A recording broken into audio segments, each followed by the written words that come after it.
Good evening. I'd like to welcome everybody to the City Council work session, Monday, April the 8th. It is now approaching 6:30. If we're not there, we might be 30 seconds ahead of time. Nice to be ahead of time for a change. But anyway, roll call. All the council members are here tonight, as is our city attorney, as is our city manager. We need an approval of the agenda.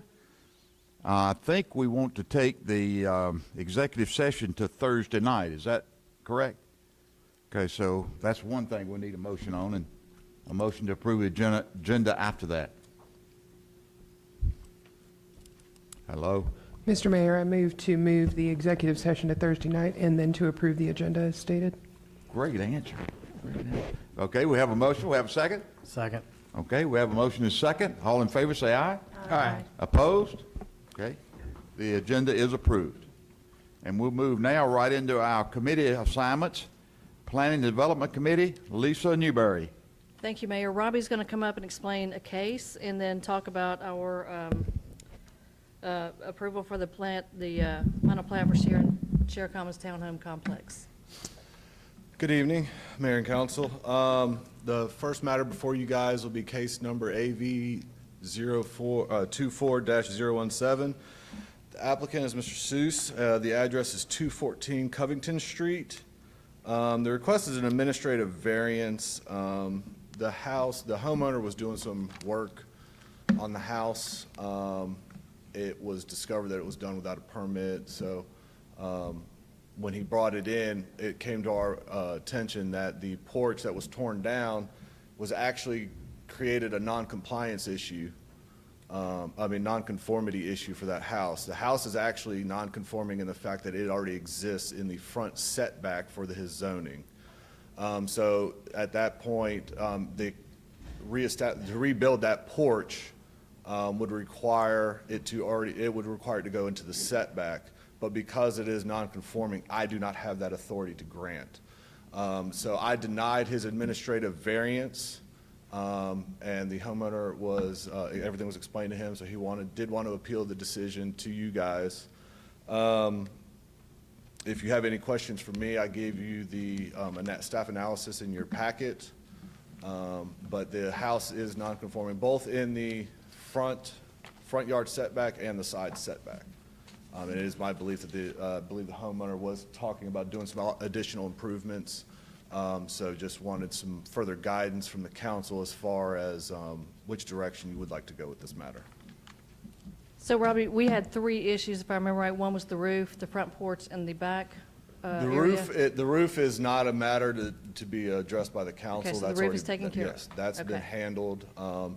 It's really the development, the front porch, not only that it's been to replace it, but he wants to go a little bit further out into the front setback with his addition. And then in the back, it's going to get close as far as to what extent he does the work, because it's the side set, he's very close to the side setback as the way the house exists right now. Okay. And that front where he extends out is very close to that rock wall? Everything is there's no issues there? I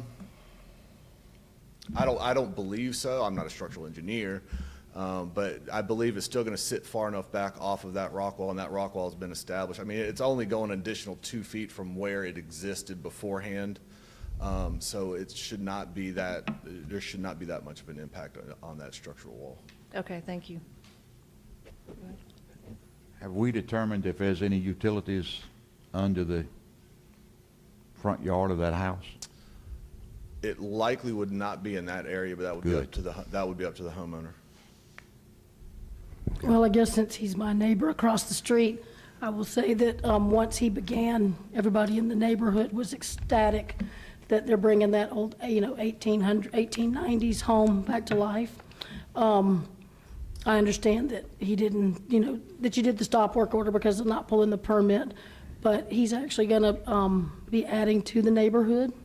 He's going to make it look nice, and at the neighbors, so I can tell you the people that live on the street and in the area, we're perfectly fine. If there's any question about that, I can tell you that we're fine with it, because you're talking about a neighborhood that is, back in the day when you built close to the streets.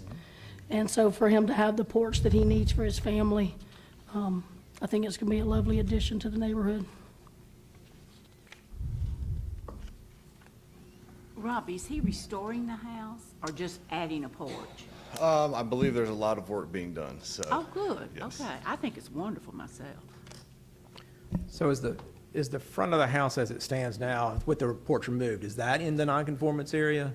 So Yeah, the front left corner, I believe, no, I'm sorry, if you're looking at the house, I believe it's the front right corner is already within the setbacks for the R16 zoning.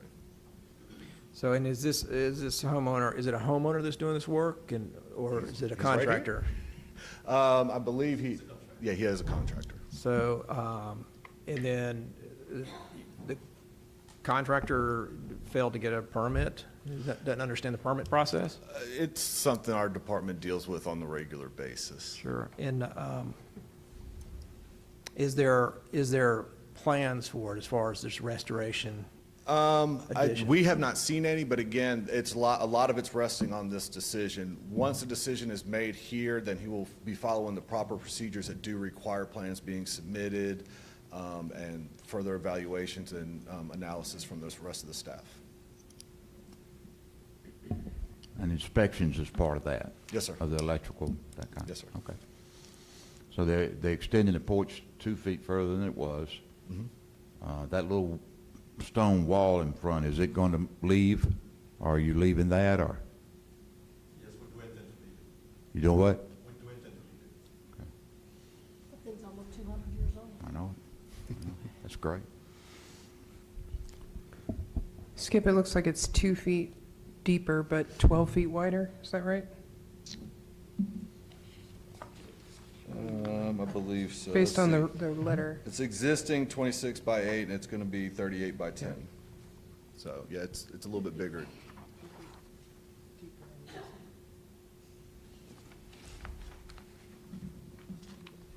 And again, the homeowner's here if you have any questions. And there was also, way I understood it, is it is going to have a roof over it, or it's not? It is. So if he was not enclosing it, he would not be here before you because it is allowed to be permitted so long as it's not enclosed. You can build in the setbacks so long as it's not enclosed, but the second it becomes enclosed, it does require, it's a different process. I believe so. You're going to screen it in, correct? Yes. Yeah. It was screened in before, so I believe he's trying to just make it he wanted to make it, update it and make it a little bit bigger. Yeah. Any other questions? Yeah, I'll take a stab at it.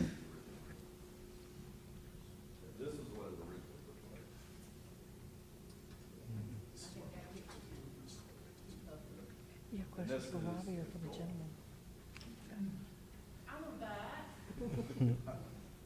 That is adorable. Oh, it's just everybody would do that. Would be in business.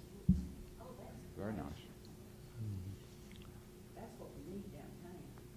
Yeah, that's what I was about to suggest, was we might need to look at changing a lot of our setbacks in downtown anyways, because if we are gonna get new builds and stuff coming in downtown, a lot of historic towns, the homes that were built are built closer up to the road, so it's easier to connect with sidewalks, stuff like that. So it might be something that we look into at a later date, and especially with this being a historic house and a historic section of downtown, I have Oh, well, no we should problems with encourage it. people to do exactly what this gentleman is doing with these historic houses. That would be our calling. I mean, what you would come to Logan before. We keep wanting people to come to Logan. Okay, is there any more questions for Robbie? I had one. So the reason it's enclosed is because it has a roof? No, screen- the screen wouldn't when you matter? screen it in. Because that picture doesn't have a Well, screen I on think it. he was kind of just showing you Oh, that, but it okay. will be screened in. So Okay. between the screening in and the roof, yes, it does have to, it's a different permit. Is it, the intent is to upgrade this to live in, or is it to sell? Okay, that's good. I guess one thing we had a variance not too long ago where, we had some, homegrown, it was, application was turned in, kind of more formalized. I think one thing that I'd like to see, if I was voting on a variance is to, to make sure that when it comes to you guys, that it's going to look like that. We receive them in a lot of different formats, so. Sure. We kind of have to have a willingness to be able to work with the information that's kind of given to us. So, but I mean, again, a lot of times it's a learning process for the homeowner. So we just try to work our best with them.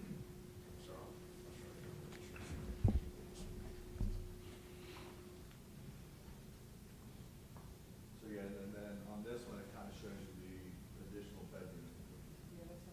Yeah, that is in the packet. Any more questions for Thursday night? Okay, everybody good? You got another? I don't, but I think the gentleman wants to speak. Did you want to speak? Do you want to address the council? Here, you have to come up here. Okay, I would like to thank everyone for the time. I'm somewhat new to the process. The intention was never to rebuild the front porch, so it was during the process of the roofing that he called me on Tuesday panicking, and when I got there, and that's when I asked him, well, it's kind of a little bit small, can we expand it? So then that's how the whole project began. So I apologize for everything, and it wasn't my intention to be here, but I'm sorry about everything. Thank you. Thank you. Very good. You don't owe us any apology. We owe you a thank you for taking a historic house and fixing it up, so thank you. Thank you. I appreciate Yeah, And so thank far from you. what I've seen, this is going to look very good, looked much better than what it does. So, Yes, yes. It's darling. Thank you it. Thank very you. I much. appreciate it. Thank you again. Thank you. But it's fair to say, I mean, you typically would have an application in. Did you have an application? Does this count as an application? On the, Okay. yes, after that, we submitted, yes. Well, no, yeah, he will go through the application, he'll go through the building process, and after this decision is made. Yeah, I did submit one to Mr. Perry, and he said he couldn't go through it until it's approved, yes.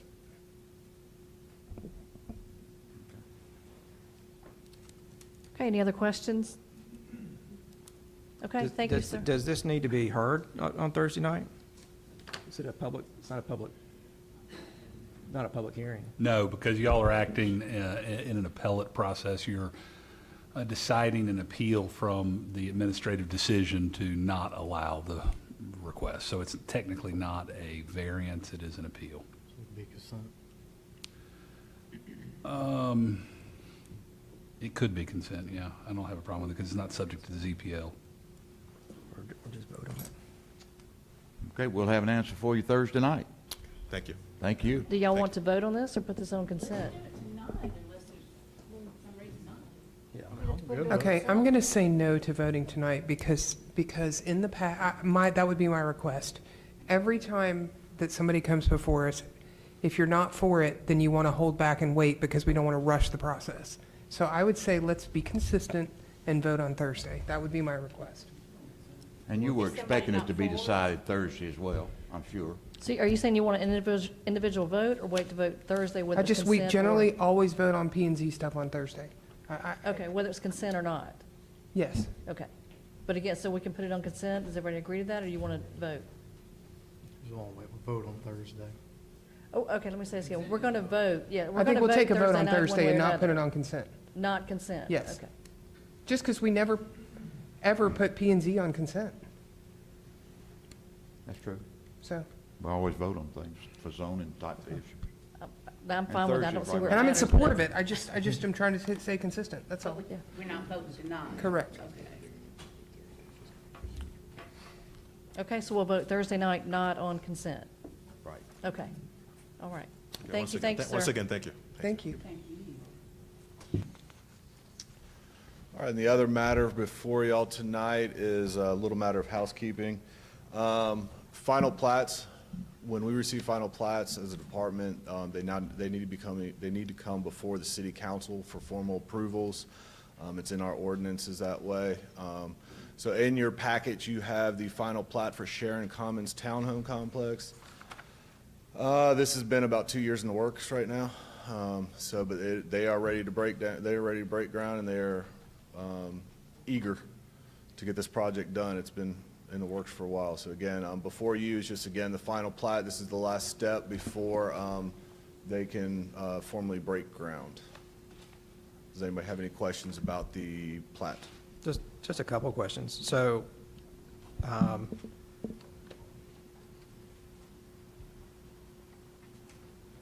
far as storm drainage and all that, you don't, I mean, I didn't pick up on a plat, any type of retention.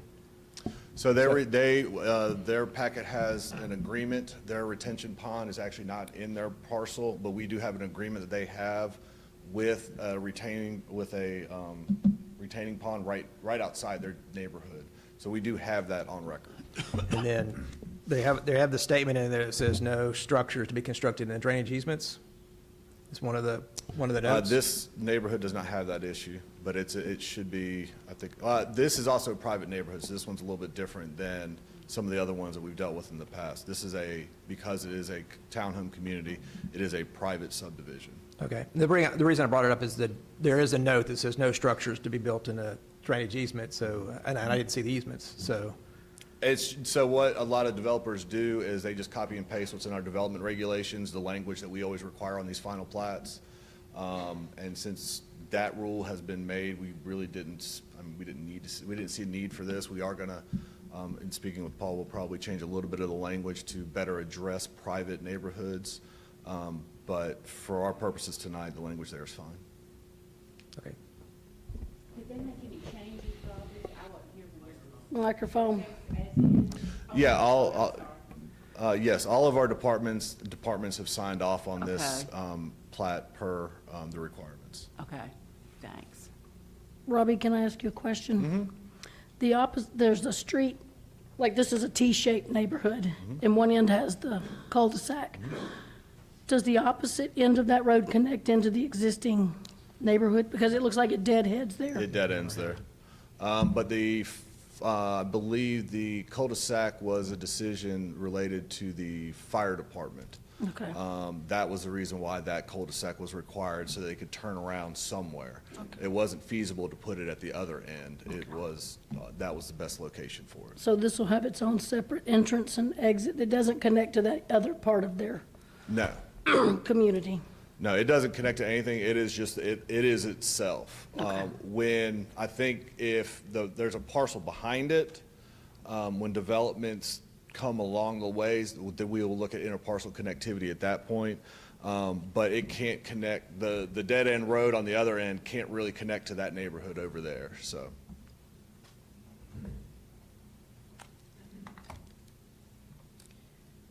Okay, any other questions? All right, we'll vote on that Thursday night. Thank you, Robbie. The only other thing we have for Thursday night is the council will vote on a resolution for the mayor to sign. And we look forward to swearing in the 3 planning and zoning commissioners. That's going to be Michael Joyner, Linda Dodd, and Kathy Swanson. And that is all we have. Okay, very good. Is that it? That's it. Thank you. Okay, very good. We'll move on to Finance, Human Resources. Ann Hunsinger. Thank you, Mr. Mayor. I have 2 items on my agenda. The first one is the approval to sign the audit engagement with McNair, McLemore, and Middlebrooks and Company. The engagement letter is in your packet. If you look at page 18, it breaks down the fees. They estimate the fee for the audit is approximately $46,500, with an additional fee of $7,500 for the single audit, which includes 1 major program, and an additional fee of $2,500 for each additional major program, with additional fees for non-attest services. You can read about what counts as a program, et cetera, in the letter. But I would ask if anyone has any questions. I do. This is a different, Danny, CPA firm. Didn't this man didn't switch to a different firm, the original? No, he retired. He retired. Same Okay. firm. Same firm. We have a How different many years? lead auditor. Like How- many years? For this firm, Uh-huh. second year for this firm, Okay, so it And is then- kind of new. yes. Okay. He brought the team from another firm to this firm. I think that's what I was trying to say. You didn't Okay, get it yes, out that is correct. properly. My only concern is that last year and this year, they are late in their reports. And that's troublesome considering they're charging a pretty good amount to do the certified audit. Is there any way that we can put in there that for every month they're late or something like that? I just think they should be timely with their reports. Some of that, I mean, this wasn't on us.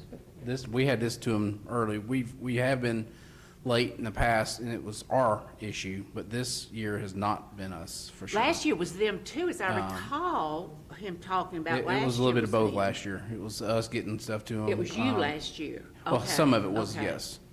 But yeah, this year, but we can certainly have a discussion with them. They'll be here Thursday. We can talk with them Okay. offline and see what they recommend, and we'll go from there. Okay, because it's supposed to be in by December for anybody who wants to know what I'm talking about. These reports are due to be completed and into the state by December. And they can get an extension, which they may have done, I don't know that, but I'm just questioning their timeliness, that's it, that's all. That's it, Ann, that's all I got. So Danny, will you ask them about that and let us know by Sure. Thursday, please? Unless anybody else has any objection, or are they okay with the engagement letter? Or?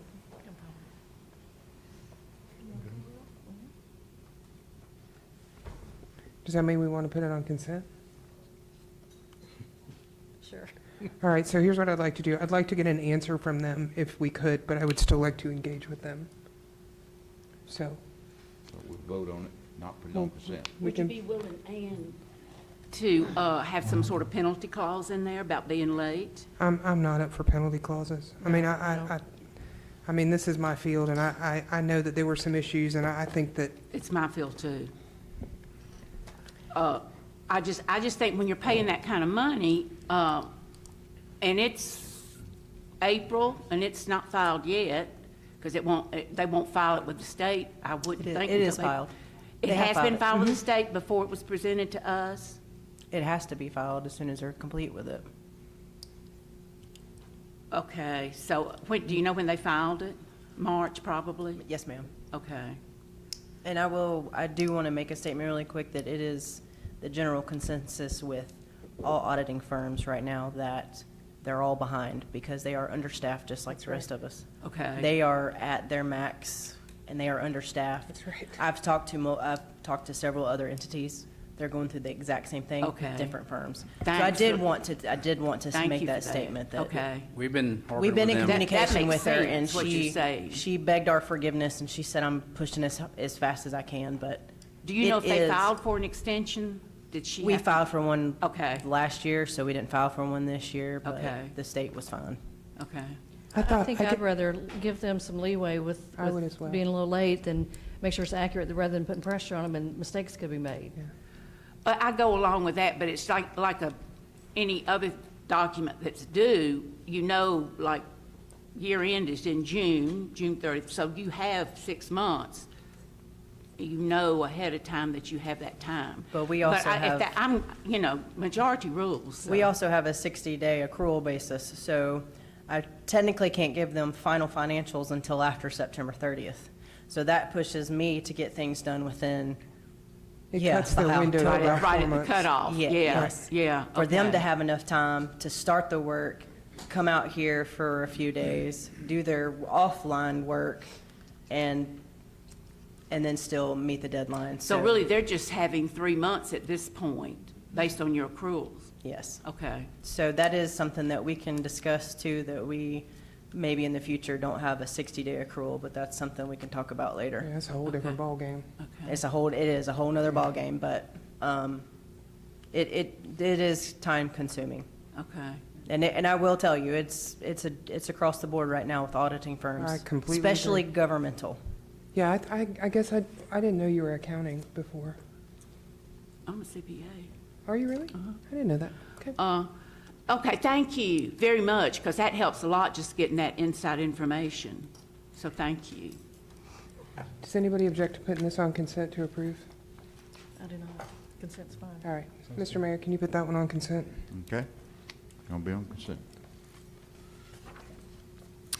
All right, and then the other piece of my agenda is just to move 250,000 from the water fund and 250,000 to the general fund to the retirement, to the pension plan. And that's just trying to stay ahead and fund the pension plan and keep our percentage where it needs to be. Pretty standard, That's kind of routine, isn't it? it is. Does anybody have an objection to consent? All right, perfect. Thank you. That's all I have, Consent Mr. Mayor. Yes, please. Okay, consent agenda? Okay, thank you, Ann. Anything Thank you. else? No, sir. Okay. Now we'll move to Public Safety Committee. Melanie Long. Thank you, Mayor. I'm going to call Assistant Chief Warnack up, so y'all don't have to listen to this. But 2 years ago, our police department saw a great need, and they remodeled the evidence room and have it all squared away. And now they've done their due diligence, and they've come to a point where they need to have a little more expansion for our investigators and everything. But I'm going to let you talk about that and answer questions if you don't mind. Thank you. Thank you, Mayor and Thank you, Mayor and Council, for listening to me. You know, obviously, I'm up here filling in for Chief Lowry. He's still out on medical, so everybody wave at the camera. He shouldn't be watching, but he probably is. So, you know, me telling him not to pay attention to what's going on here is going over like a, I won't say the word, but, you know. Yeah, I believe it. So what we're asking for, what we're here for tonight is a request to remodel our upstairs area. Formerly used to be the health department. A few years ago, as Ms. Long said, we went up there and we completed the new evidence room upstairs to give us some more room for all the evidence that we have. As I don't know if most of you know, a lot of evidence stuff we cannot do away with, we have to keep.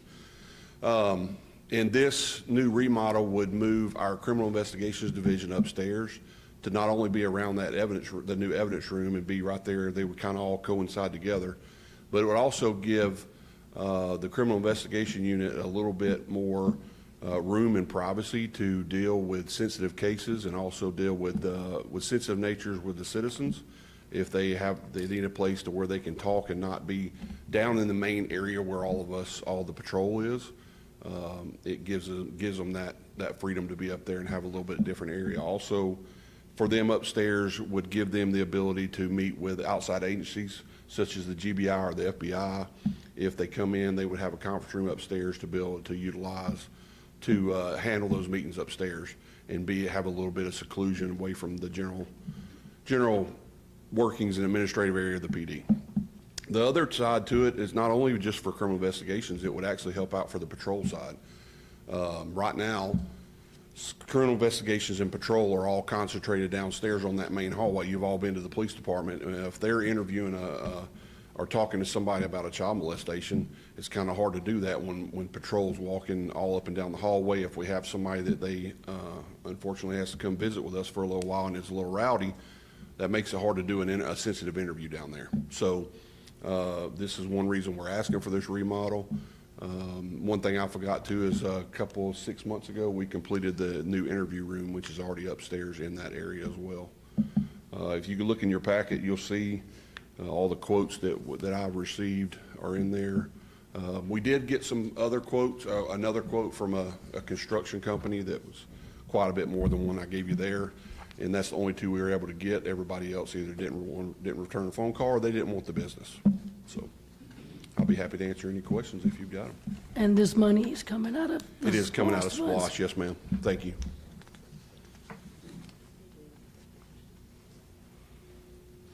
It's been a while since I've been in there. Where was you had a training room with the, It's directly above the training room. okay, it's above. Mm-hmm. It's the whole side left of the elevator. That whole side will be new CID now. Does anyone have any questions?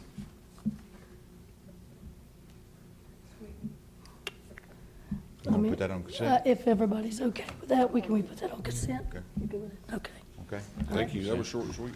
thank you. Thank you, Assistant Chief. Okay. Anything else, Mel?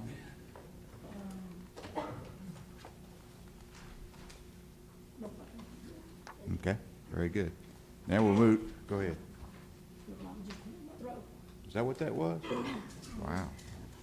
Okay, we'll move to Public Utilities, Transportation, Bill Duvall. Thank you, Mr. Mayor. I have two items on our agenda tonight. The first item is our LMIG funds. So we went out to bid on asphalt paving for this year. We did have an estimate. I think the original estimate was $750,000. Bids, as you recall, I'm gonna back up, I think it was last month, the state had given out additional LMIG funds to counties, municipalities, and we voted to accept those additional funds, which worked out in our favor this time because we received 10 bids for this work. The low bid in your packet was Garrett Paving. Garrett's done work for us before. I think they did the last work coming in there. We added some work going into the treatment plant. But they gave us the lowest bid out of 10 bids, pretty tight. They were $818,559. Keck and Wood did their engineer's review of the estimate. They provided the top three, or I guess the low three bids. But if you look through the other bids, I mean, it was All over the place. all over the place, but not, I mean, in less than 100,000 between the low bid and the, no, a little over 100,000. All pretty close. But pretty good shape. But anyway, so, like I said, the low bid, I think combined money will be able to cover this. Well, we will be. That's not we can be. So anyway, is there any questions on moving forward with this? So, Mr. Mayor, I think we should put this on consent. Okay. Everybody okay with consent? Accept the Can bid we for put contingencies, like a 5, 10%. 10% contingency? That is on here? Contingency's in there, I believe, in the bill. No. Right. No, on LMIGs or CDBGs, you're usually not going to have contingencies like that because of the way they're structured, the way they're audited. So I would not advise contingency on an LMIG or a CDBG. And these things are going to occur, of course, the one good thing about, Garrett, when they got here before, they got to pave and got it done quick. Anyway, put this on consent. I think that was okay. Everybody okay with consent? Yes. And consent it is. All right, and now the second item is our annual inspection and service of our, I've got to flip to it. This is for the Pecan Street water tank. Utility service company prepares that work for us. They provide us their quote invoice for $16,285.01. It is required that we have it inspected and certified, and any maintenance we need maintenance on, they can do that. So with that, any other questions on this? It's not time to have it painted, is it? I was going to say, are they going to be draining this one and painting the inside? Is that this? No, it's bagged. Let Brandon answer that question. Good evening, Mayor and Council.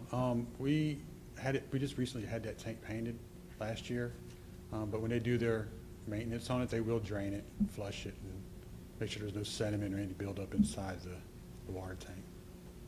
But it's just normal maintenance, just inspections and stuff like that, so. So they will be draining that. Do you know when that's going to take place? No, we haven't. We have to be in contact with them and find out and schedule a date.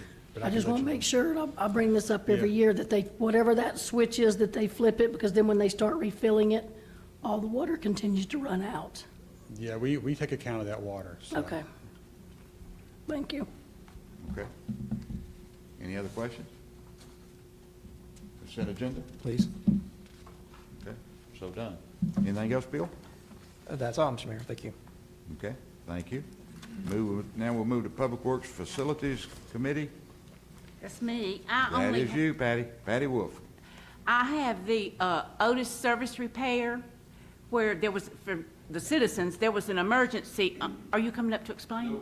Oh, you feel free. You know more about it than I do. I just see an invoice sitting here. Anyway, there was an emergency on the elevator. It quit working. Correct me if I'm, and it had to have emergency repair, so Danny sends us an email and tells us about it. We now have the invoice for the repairs. and it adds up to exactly what we were told. So if y'all don't mind, I'd like to put this on consent as well. I think we're all already aware of the amount and what happened, so. And it's working. Fine. It's working.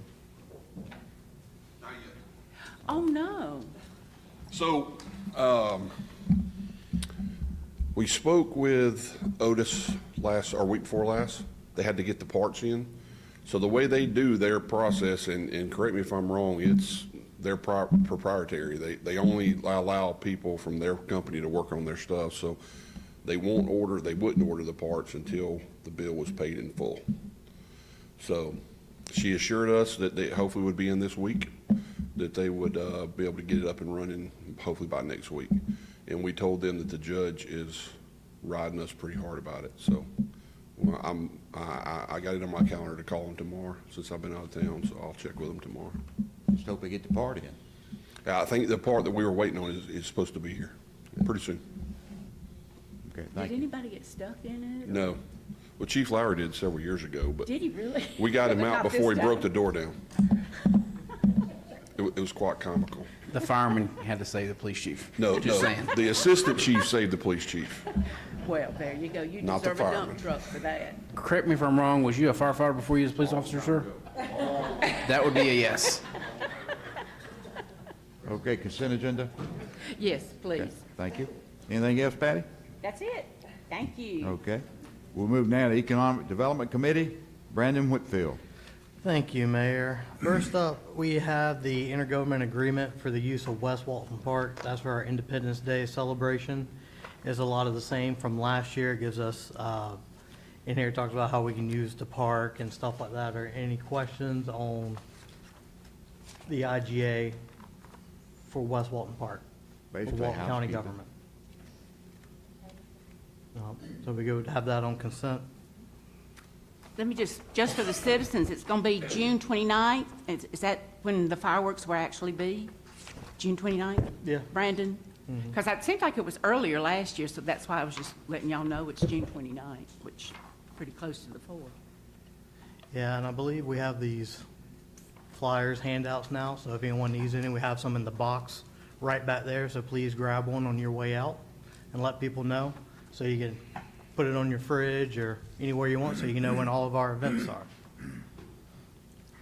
All right, and then up next is stuff that we discussed in the Economic Development Committee meeting. The DDA reactivation. Paul, do you want to handle a lot of this? I'll handle as much as you want me to. I mean, basically, y'all have a DDA, so I think the general discussion has been is getting that DDA up and going again.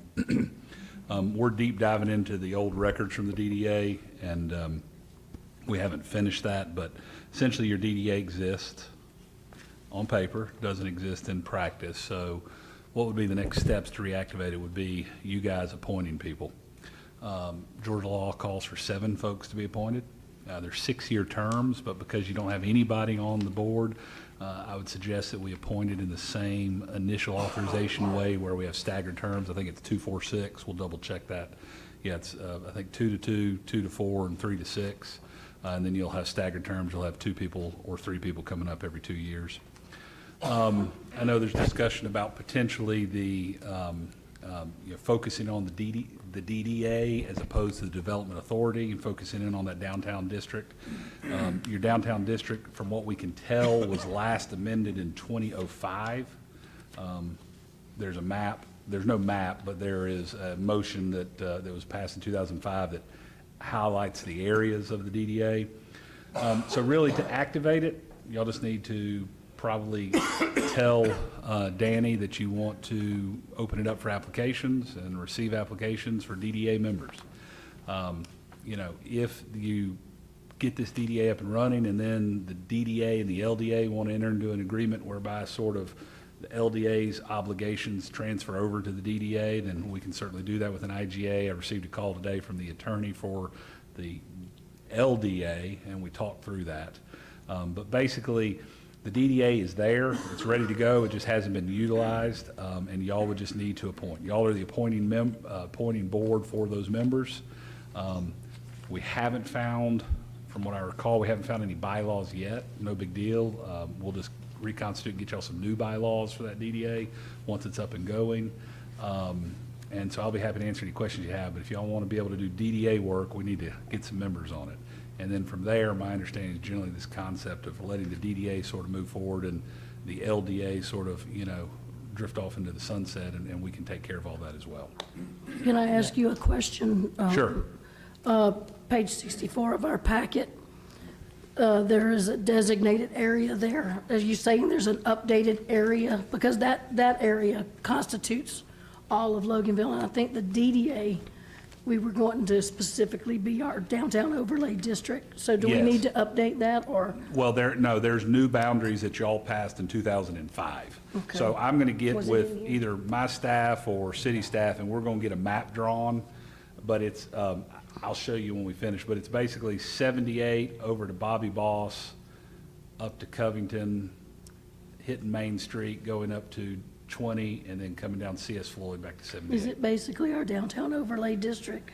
I can't answer that because I don't have that map. Is it? A lot of It's bigger than your, it's bigger than your CBD from my memory of your zoning map. Okay. But there is a map boundary in place. Well, let me rephrase that. There is a resolution that approved the four corners of your DDA in 2005. I've not found anything else that changes that. So your enabling legislation's from 1985, which is what you have in the packet. Danny found me this today that updates those boundaries. We'll Okay. keep looking to see if we find any other updated boundaries. And probably what we can do, if this sticks and is good, we're just gonna leave it. But if there's any question, then probably what we'll do is get staff to draw you a new map, and it can come before y'all, and y'all can bless it just to triple confirm to everybody, these are the boundaries of your DDA. Okay. But it is not the boundaries that you see No, in that's that what I said, 1985 yeah. legislation. That's what I wanted to see, that if it was updated. Yeah. I guess, let me back up just a little bit to say, the reason why we kind of thought about doing the DDA over the LDA, the General Development Authority, is mainly because we're here to mainly focus on downtown. 78 pretty much takes care of itself with this traffic counts being so high and stuff like that. We've never had an application or anything coming in, anyone needs help with the Development Authority when it comes to 78. And we don't really have a lot of industry in Loganville. And if we ever do have industry that wants to come to Loganville, they can go talk to Shane Short over at Walton County Development Authority to find them land. And it's a whole process when it comes to that kind of stuff. It's all about job creation, stuff like this. So this is more targeted just for downtown, which is what a lot of us are hoping to accomplish. And it also allows for members who, they either have to live in Walton or Gwinnett, but they have to have a vested interest, either a building owner or dirt owners. Dirt owners or company owners in the district can serve on this committee versus the LDA, where you have to live as a citizen in Loganville. And we have a lot of businesses that would like to apply and get people on this board, which we haven't had a ton of in the past. It kind of changed the thinking on it. Brandon, what will be the business of the DDA? What will, just generally speaking? The general business of the DDA? No, Paul said something about before, if we want to go about doing the business of the DDA, what does that statement mean? What will that entail? They have certain powers granted to them by the state. For example, they can sell land for the best use, not the highest value. They could do stuff like that. They can do improvement plans. They could do lighting upgrades. They could do planter boxes. They could do a lot of stuff that impacts the business of downtown a little bit easier than that we could do as a city. Okay. There's a lot that can encompass with the DDA. There's a lot of stuff I don't know, because it's really up to them. Once we appoint them, they're on board. So there's a lot of, that's a pretty broad question when it. Yeah, I just didn't, I figured some people out here probably didn't know either. They just hearing the Downtown Development Authority, just as an overview of what the authority would be doing. So that's good. So basically, anything dealing with the downtown area with respect to real estate or improvements or flower boxes, I think you even said, right? Yeah, there's some that have grants. I can't remember it off the top of my head, but they did a grant where if a business, because they had a downtown kind of like ours, and a lot of people entered the backside of the buildings. So they did a beautification project to do raised flower beds out back Okay. to help improve the attractability of the backside of the buildings, which a lot of people forget about. But that increased business going into the back of the building Right, instead of I like just that. sending people around to the front. So there's different strategies and stuff that they could use Good. like that. And is it like the LDA where if they sell property, they get a certain percentage of the, okay. So that's how you make your money. I think you discussed that during the committee meeting, We'll have to put Okay. that in the IGA, though. do what? We'll have to put that in the IGA going forward. Oh, okay. Because right now it's 3% for the LDA. But Okay. generally, it's a good bit higher than that for Okay. most of them nowadays. Okay. Thank you. Is it also true they can help recruit merchants for downtown? And they can also get loans? They can. Or help direct They them have to a get- lot of opportunities, especially with certain funding programs where they can get 3.5% loans, whereas banks are 7% or higher right now. When it comes to construction loans, it's even more, where they could get 3.5. They also have facade grants that you go through the state to get, that you have to be a development authority to do that. And they'll go to school, right? Isn't there a school? It's, the way it's set up on the LDA, you have to complete the day-long training course through UGA. And it's usually twice a year, once in Tifton and once in Athens. And you have a year to take it once you get appointed to the board. Okay. They could do more training after that, but they are required to do that one training course, a bit like us with our newly elected officer training. Okay, yeah, yeah. So assuming this gets up and running, how are they first funded if there's nothing to sell and nothing to make money with?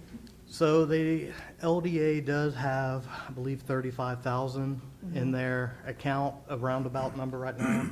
Paul's going to work with Andrea, their attorney, about doing some kind of action where they can transfer that money to the DDA. I don't know if that's 100% finalized yet, but I think that'd be the easiest way to give them that. And then we could talk about later on, once they're up and running and stuff like that, and they actually have members, then we could talk about what else, if we want to have them, any other funding sources. Yeah, I know when I served on the LDA for the short time, it was very apparent to me that LDA doesn't have enough money to do much with, and I think they could use our support with a little more funding. Yeah, the two main things, when I was on there and when you were on there, and currently, their two biggest things is they need a staff member, and they need funding. So this kind of is the first step to starting the LDA, or the Downtown Development Authority, to then we could explore those options after we get it started. But I don't want to put the, chicken before the egg, or, anything like that. This is the first step in the process. And so we need to allow Danny to post it. I say we run it for a month, let applications come in. People on the Development Authority now, the Loganville Development Authority, can fill out applications and be nominated for the new board as well. And we can just appoint them at next month or something like that. Will it be much like the P and Z where we interview and that kind of thing? We can. Well, historically, Why you sound- we always just, each council member and the mayor appointed somebody. Yeah, that was, And I like that when we're talking about the DDA, rather than just people. I actually would prefer that each council member would appoint and the mayor would appoint a member that way.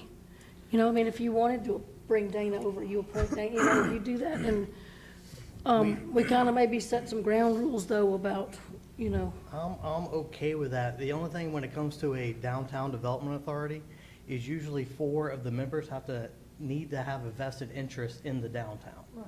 So we're talking about, we all appoint somebody, but if we all appoint somebody and none of them have vested interest in downtown, then that could kind of be contradictory Well- to what we're trying to do downtown. right, but that's what I'm saying, there's gonna be ground rules, like your candidate has to meet these criteria. There'll be criteria. What's the? All right, let me state give you say the about structure of how you do it. Number one is very traditional, great way of doing it is everybody appoint. But just to be clear, y'all all appoint someone, but it's just like advising consent of the Senate of the U.S. government. y'all still have to, corporate body, approve each individual member. I appoint Susie, I appoint Bob, I appoint Jim, I appoint, Rick, whoever, but then y'all vote on each one of those individual members as a group body and approve them. What the metrics for membership to be appointed to the board are one of two: either a resident of the city or a business owner in the downtown district, which is, we'll get the map out there by saying that resides either in Walton or Gwinnett County, because y'all are a split city. And then the extra layer of it, and I'm just going to read the statute so that I don't say it wrong. 4 of those members, give me 1 second, let me get to it. 4 of the members shall either have or represent a party who has an economic interest in the redevelopment and revitalization of the downtown development area. So basically, owners or operators of businesses within the downtown district, right? So that's the metrics of what state law requires, is 7 members. The mix of those 7 members can be either residents or business owners that live in Walton or Gwinnett County. And of those 7, 4 shall have an economic interest in the downtown district. Question, Paul, economic interest, could that be somebody that owned a home? Or does it have to be a business? Does it say? Well, it says that you first must be either a taxpayer or an owner or operator of a business located in the area. Of a business, okay. Okay, and reside in the county in which the municipality is located, so Okay. that's Gwinnett or Walton. But then the extra layer is 4 of them shall either have or represent a party who has an economic interest in the redevelopment and revitalization of the downtown area. But that's just one of the 4 above it, is how I'm understanding it. I mean, it's got to have all of the above. 4 of them have to have All of that the above. extra addition. Okay, thank you. Yes, ma'am. So again, y'all do it however you want to, but the appointment process versus the I think you need to receive applications, so that you can just look for applications. But the interviewing and all that, you don't have to do, but you can, hey, I appoint Jim, I appoint Susie, I appoint Bob, whoever. Then y'all vote on each one of those individual members, just making sure that you have 4 of them that have that economic interest investment in downtown. Can you have more than 7? No, you Okay. cannot. I was mistaken about that when we talked about it, because I thought it was 10, but that was actually just for a general development authority. You can go before a legislator and ask for more, but I think we'll be okay with 7, as long as we do have 4 of them coming from the downtown business district. So that's why I think the applications might actually help, because then we can see who actually will apply with those qualifications. Well, we might also end up somebody with an application that meets the bigger criteria that we could slide into that spot where Yep, you've got, an economic interest where they could take one of those 4. Yep. Yeah. But I like the appointing idea as well. Is there a way for the city to reach out to businesses that are located within the development area? Yeah. I think most of them are awaiting this. I think a lot of them already know that if we go with a DDA, a lot of them have already thought about if they want to serve or not. So as soon as we post it, I'm sure a lot of them will, the ones who want to, will fill it out. But we can reach out to them as well, we can. Paul, is there a definition of an economic interest? Not that I've seen as to this particular statute, but we can dig into it. But, when you don't have a definition within that section, then you look to just, general definitions within your codes or statutes, or general traditional vernacular of what does it mean to have an economic interest. Right. So, But like a business owner would have an economic interest. absolutely. Would a real estate agent that had property for sale in the downtown have an economic interest? I would say yes. Well, but they're not going to be an owner or an operator of a business already located in the downtown development area. See, they first have to either fit in A or B, Okay. and then 4 of them have to fit in that extra layer. So to even qualify to sit on that authority, they have to either be a taxpayer residing in the city, or they have to be an owner or operator of a business located within your DDA boundaries and must be a taxpayer residing in either Gwinnett or Walton. There's one exception to that. If you want to add one more layer to it. A few years ago, they passed a little exception. One of the business owners doesn't have to reside in Walton or Gwinnett. One. You can have one. So if somebody lived in, say, Rockdale County or, I don't know, Athens, Clark County, but owned a downtown Loganville business, you could actually appoint one of them. You ask, what do they do? Let's go back, right? So development authorities were created back in the 60s. Georgia's a very pro-development authority state. Not all states are. Development authorities were created in the 60s. Then in the 80s, 1982, enabling legislation created downtown development authorities. They are for the purpose of focusing just on that central business district, as y'all define it. They do a lot of things. They can borrow money, they can buy, they can sell real estate, they can do facade grants, they can be pass-through entities for GCF and DCA for downtown revolving loan funds. They can do lots of powerful things. But at the end of the day, usually the people you want on that DDA are people who are passionate about downtown Loganville. They care about Loganville, they're interested in Loganville, they want to do Loganville downtown and bring it back. That's what you want. Y'all can appoint one of your members. I don't usually advise this. You can appoint one of your members to be one of those members of the DDA. My recommendation and the way it normally is run is you'll appoint one of your members to be ex officio, or essentially a liaison to that DDA, to where they are the sort of representative from y'all that goes to the DDA meetings, attends them, but they're a non-voting ex officio member. You have the authority to appoint one of you to be a voting member. My general advice is to not do that and instead appoint one of you to be ex officio, so they're just sort of a conduit, somebody to work with the DDA.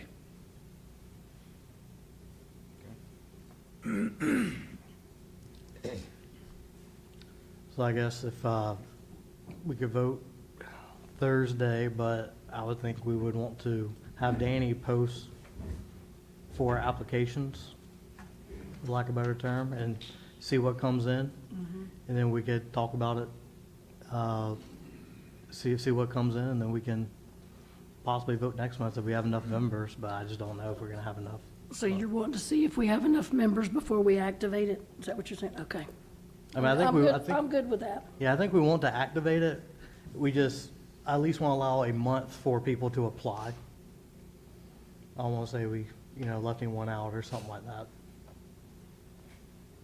And then we could just pick one apiece. But you can activate it and it'd sit empty, right, until you, It's activate it active. by putting Let's be people clear. on. Y'all enabled have- the DDA of Loganville in 1985, and it's been sitting there ever since. Okay. It's just not doing what it's supposed to be doing right right, now. I just want to make sure. that Yeah, the we're best on way the to same activate page. it is y'all get a To have pool of people, applicants, okay. and next month, if y'all are ready, y'all appoint 7 of them.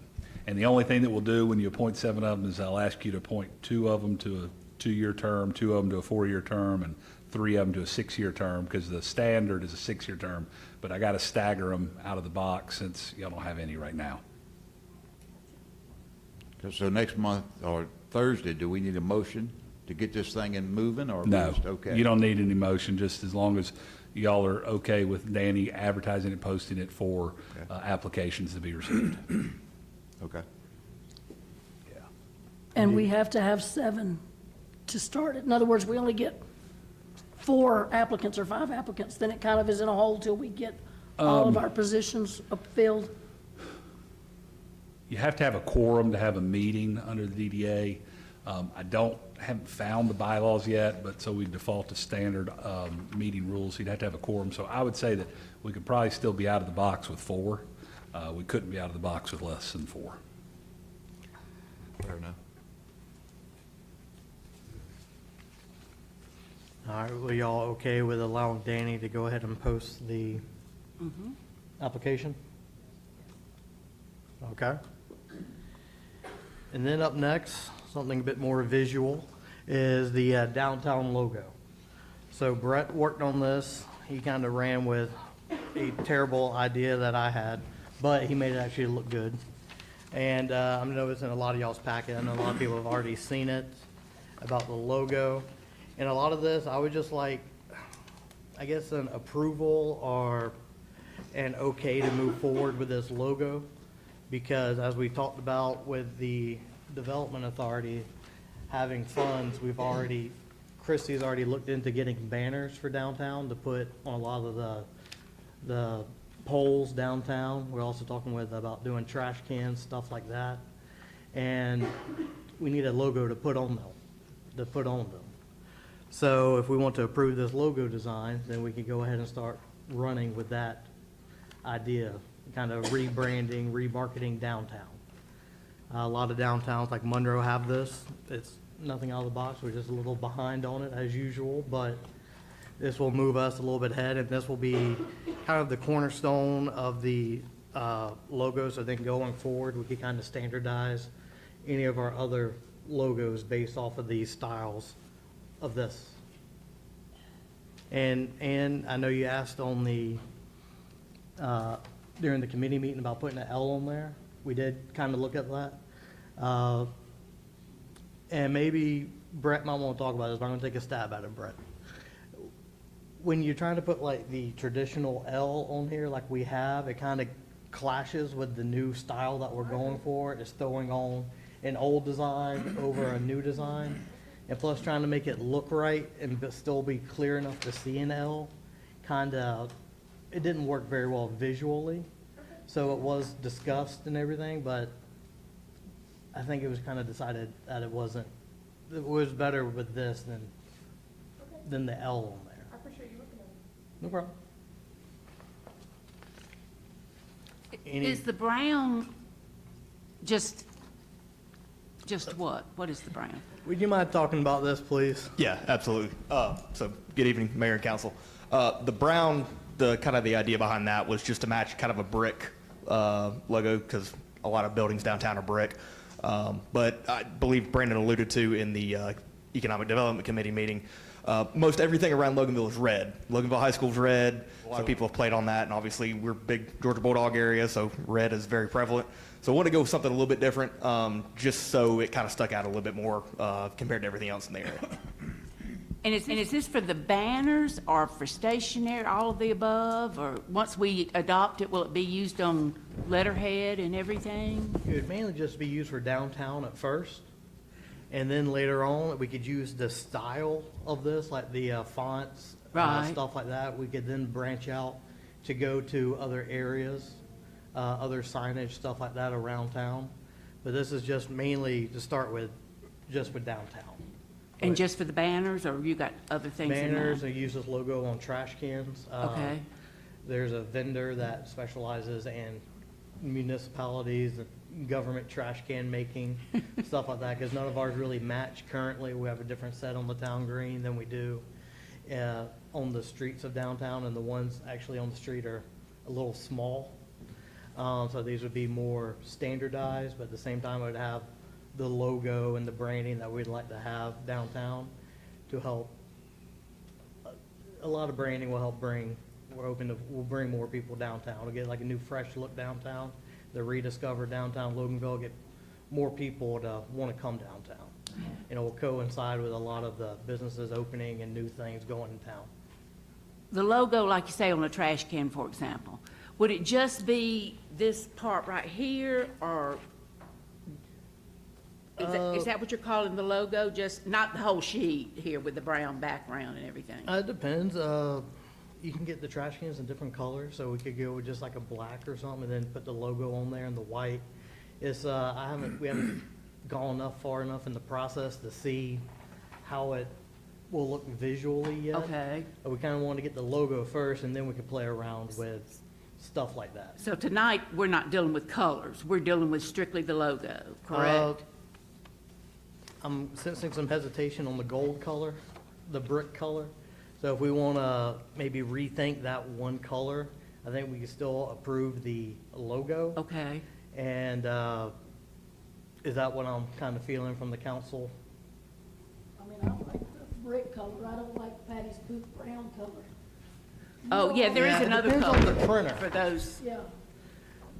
two colors. So I believe the printer printed it a little weird, but there are a number of different color combinations, or not color combinations, but color codes towards the end of the packet. That way it would be uniform for any type of printer. So it's got the Pantone color code, hex codes, RGB and CMYK so that it can match across your computer screen, print, anything like that.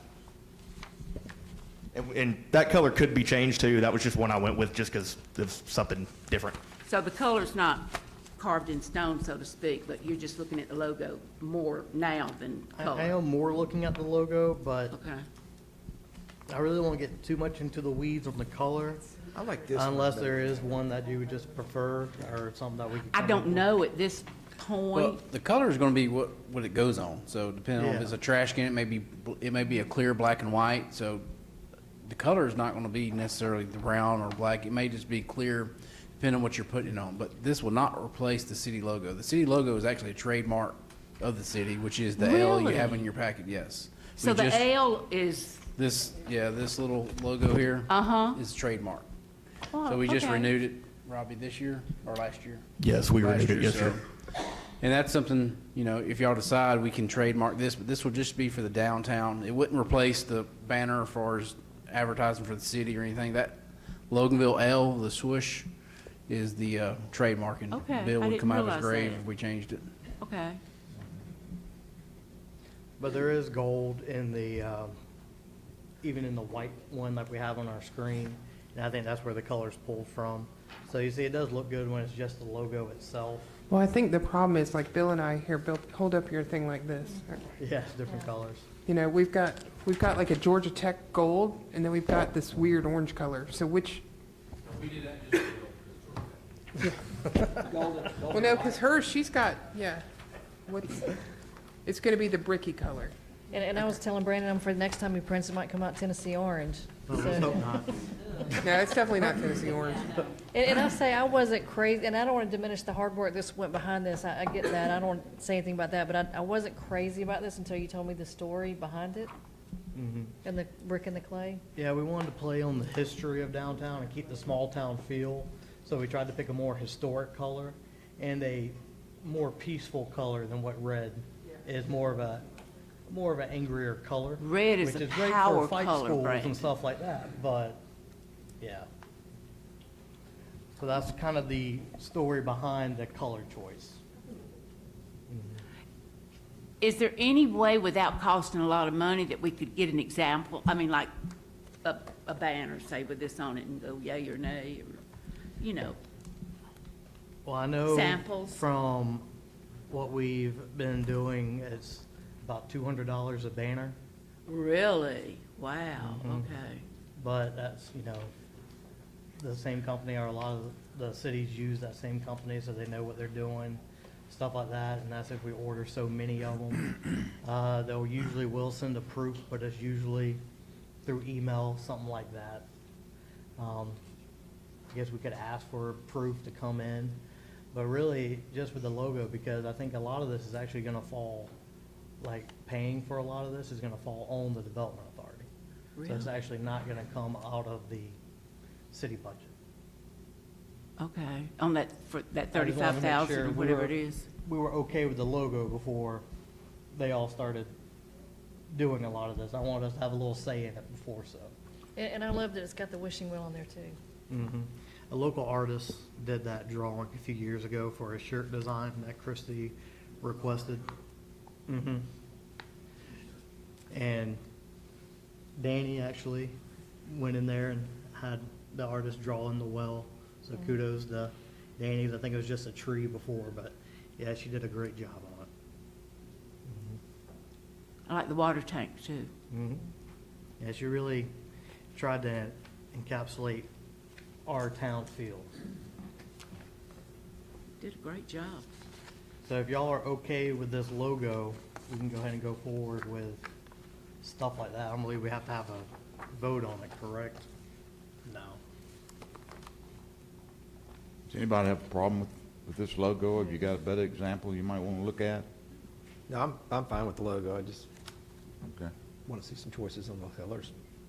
let's roll on. Okay. Up next is the engineer for sewer relocation, our upgrade for downtown discussion. We talked about it as a committee, because I know we've all heard about the sewer condition of downtown Loganville.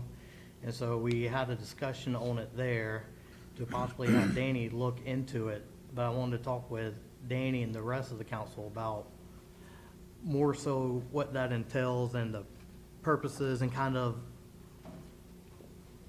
why we would do it at a certain time versus all at once or something like that. And I don't know if you had more you want to say on that, Danny? No, I mean, just for the record, there's nothing wrong with the sewer. I know I keep hearing that sewer needs to be fixed, but sewer is an 8-inch terracotta old line that runs down the center of Main Street.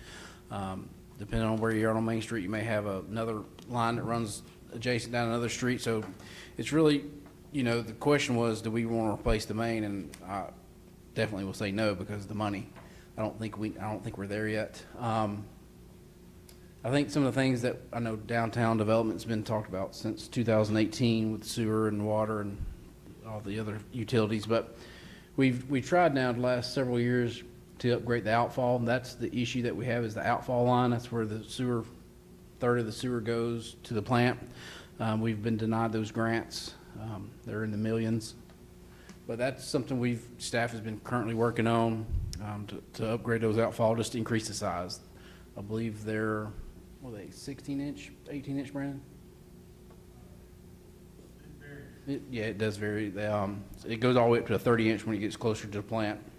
So really until we know what the council's wishes are as far as development, until we get somebody come in and say, hey, we're going to build this, it's hard for staff to say what the upgrades would be. It may be none or it may be some, because Main Street is a gravity. It doesn't go to a pump station, which is good. The developer will tell you if you don't have a pump station to deal with, it's good. So it's gravity. Take example for library. We're in discussion with them. There is a gravity right next to where it's going to be built, so it will tie into there. It has an 8-inch water line, which will meet fire flows. There's no issue with those two utilities. Then we get into utilities of stormwater. That is an issue, where we're going to put the stormwater. That's something we're working on. But as far as the Main Street sewer relocation, I know we talked about it several times about you just can't move a sewer line. I mean, you can. Let me rephrase it. You can definitely move a sewer line, but then you're going to have to retap every single business and tear up a lot of road and then repave it, and it's going to be in the millions. I would say probably $10 million or so to replace a 8-inch sewer line a mile long. The one we're replacing, the force main, it's an 8-inch. It goes through, it crosses the road once, and it's 1.8 million. We got engineered. That's engineered. That's not bid. So it could be 3 million. Just to give you an example, the LMIG bid was at 600 engineered thousand. The highest bid came in at $1 million. So you never know what it's going to be until a contractor puts a bid on. But I think we just kind of handle the utilities as businesses come, unless the city says, hey, we are definitely doing this master plan, let's do something. That would be the time that I would say, okay, well, the first thing we need to do is this. I think water would have to be first, depending on what goes there. If you have a hotel versus your restaurant, there's two different things, two different demands. So until we know what's going, it's hard for a staff to say. And it's especially hard for an engineer to say, well, what do you want me to engineer? Because I got to have an idea of what's being built so I can calculate the flow. The one thing we could do if the council wants is we could calculate what the flow will handle and what we're currently flowing down that 8-inch line. That's something we could do. Yeah, I think that would help, because I think a lot of the problem is we don't know what it can handle. Yeah. So say, let's take 254 for example, and say a restaurant that wants to go there on the front and a white box building, an insurance agency, something like that. Could the line handle that demand? Or if not, we might have to rethink what can go there unless we upgrade. But not all businesses are going to flow to Main, like the library will not flow to Main Street Yeah, sewer. it'll flow down. It's going to go down Covington. This building we're in now, it goes across. It doesn't go to Main Street. So it's geographically where the building's going to be built. So, you can build a building next to the church. Doesn't necessarily mean it's going to hit, it's got to go downhill. So wherever's downhill is where it's going, unless you put a pump station in. So we can definitely look at that. I can get a price and I have to come back before you because it will exceed my limit. And then I can get an engineer task to create that document and more than likely have it by next month if you like. It's just because I think the more information that we know about stuff like this, the better we can plan ahead.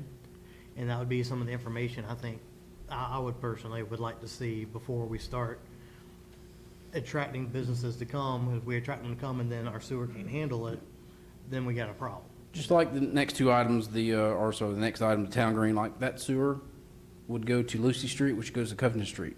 It's all gravity. It would handle that demand because there's not a whole lot of demand for 2 restrooms versus a hotel. You got 2 different demands. So until staff knows what's coming, it's like when a developer comes and says, well, I need to know what my capacity is.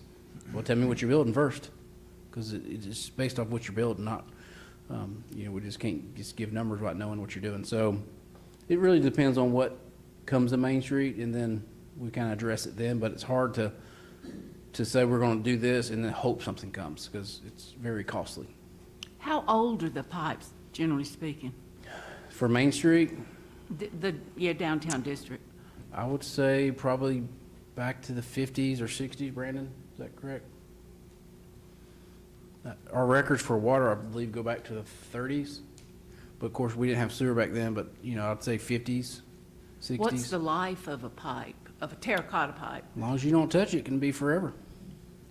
Terracotta is great, but the moment you touch it, it breaks. It's like asbestos lines that, they built back in the day. They were great until you touched them. Or, it's just, By You know, touching, you terracotta's mean like brick. literally touch, Like like literally these going in- 18-wheelers going up and down Main? no, I mean like They don't you're have an actually impact. tapping it, like you're actually connecting a pipe to it. You're digging it up.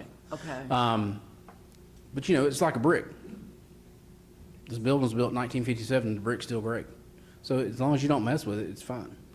I don't think we know yet, do we, Brandon, about the water lines? You're still studying the EPA issue with that. So we don't know what that's going to require as far as replacing water lines. It's my understanding. Am I correct, Brandon, on that? Because the study's still going on. Yeah, we've already started replacing water lines on Main Street. When we came in here, that was one of the first things we had to do was meet fire flow. So we had to bring an 8-inch water line across 20. And it ends right here by the Ag Building. That's where we hit rock. Lucy Street has a new 8-inch water line we ran probably 7 or 8 years ago. Is that correct? So it has an 8-inch main there that will handle that was one of the first things we talked about with the library because, it'll be a sprinkler system. So that has to have an 8-inch main. Well, we'll know in October exactly what the information is on the lead part of those pipes. Yeah. I don't believe we have any lead far as mains. That I've been here 30 years, and I've never seen a lead main pipe. It's always plastic or ductile iron. But yeah, for the EPD, I think the only thing we're looking at there are service lines, and service line connects from the main to the meter, and then the meter to the home or Right. business. So Right. those are, typically 5/8 line.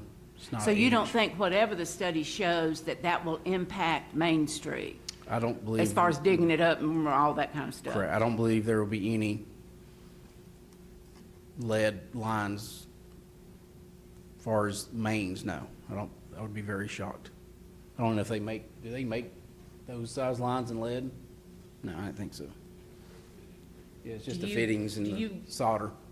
You haven't looked at any of Maine, correct? I think we established that. So we don't know for sure. We're just speculating at this point based on Well, knowledge. before we bought this So building, we that's- had to do an environmental study, and lead was identified as far as the paint, but not any water lines. And so I know for here in this building, it's not. And this was, well, not the first building, but since 1957. I think Brandon told me today some work had been done on the lines around this building, right? The main what? water, the main water line that services this building. Right, yeah. But there was no lead lines or copper lines that connected to the main. Okay. In any event, it'll be done in October, so I don't think we'll be up and running on anything before then. It's just hanging out there with the possibility, potentially. We don't know. The study is not complete. Brandon, for the council's consideration, downtown does have capacity to add. Is that correct? We're gonna have to come up with a code system here. I keep hearing. Are you referencing sewer as far as Sewer. capacity? Well, as Danny said, we would have to, depends on what comes in, and we'd have to evaluate. Okay, I understand. But if it's something looking on the retail side or an office or something like that, On Main Street, yeah. I mean, it would have to be evaluated, our engineers have to look at it to see if we Okay. had capacity for that particular site. And again, as Danny mentioned, it depends on where it is, and, because it flows different ways, the gravity does. It could go to a different area, so it might not even go to Main Streets. That'll be part of the process of approving Approving? a plan for somebody. Yes. Yes, yeah, everything has to be reviewed, and engineers review it. That's fair enough. So the business would pay for it? For their, Sometimes it's Yeah, we require the developers to incur the cost to upgrade the lines Okay. for their portion. Not the entire line, but this is what they're. For their portion. doing. Right. Or we tell them there's no capacity. Okay. and if we don't have capacity, then But usually, don't get business. I think we get confused with capacity, because when we talk about capacity, we're talking about usually that go to pump stations. Pump stations do have capacities. This is not a pump station line. This goes straight to the plant. So the plant has 3.3 million gallons a day, and we're operating at 1.5 still, 1.6. Yeah. So we have 50% capacity at the plant. So when you hear staff talk about capacity, we're really talking about pump stations. And all pump stations are typically on the other side of Highway 78, because 78 is the ridge that divides Loganville. Everything typically on the other side of 78 has to be pumped across where it hits gravity. And then from gravity, it flows. Brandon, why did you think there had to be a replacement? I think I'm just confused on that conversation. Was it something you just thought because of the age or something? yeah, I just, well, you know, I've lived here a long time. Okay. And I'm sure a lot of us have always heard about the lines on Main Street Yep. being old and stuff Mhm. like that. Yep. And we know that the terracotta and they are old. But I just wanted to have the discussion so we could bring out if there's anything that we need to do in order to help businesses downtown. And like, we don't know if we don't ask kind of situation. And that was one of the pieces, like what Danny said, like capacity for that line. When it comes to, you know, what could go on it, we might not know, but then again, maybe 254 might flow to the backside of the property. But that's something else we won't know until we look at it. On a property by property basis is what it sounded like, because. Okay. I'm glad you brought it up, because I think it's a topic that needed to be discussed. I mean, you know. I just didn't know if you had heard something or been told something, so yeah, okay. Yeah, because what was it? Because you had a business on Main Street, correct? And you had some, You know, raw sewage flooded my building. About the third or fourth time, I decided it was time to leave Main Street. Did the terracotta pipe cause that? Who knows? It was I've never I was heard, so I don't know. was at 254 Main Street, so I was in one of the buildings there. They said, at the time, my landlord said the city told them it was the pipes are old and everything's going down. Always the city. Always the city. The And then city. everything's like bunched up, all the stuff people flush, and then it just had to go somewhere and then come up through my toilet and flood my building. Path of least resistance, that's where it's gonna go. Any more complaints from downtown, Danny, with I other haven't businesses? had no complaints. Okay. Oh, that was 20 years ago. Well, I would think it would be worse now if it was that way 20 years ago. That's why I was asking Danny, but you have no current complaints. I have not heard of any complaints, have you? At this location, or just in general? Just Main Street. general Main Street. No? Knocking on wood over there. So it must have just been Melanie, right? It was, it's always Melanie. No, it's always the city, Danny says. Now it's Melanie. Okay. So yeah, that's why I was wanting to have that discussion to see if we wanted to go any further in looking at what we need to look at.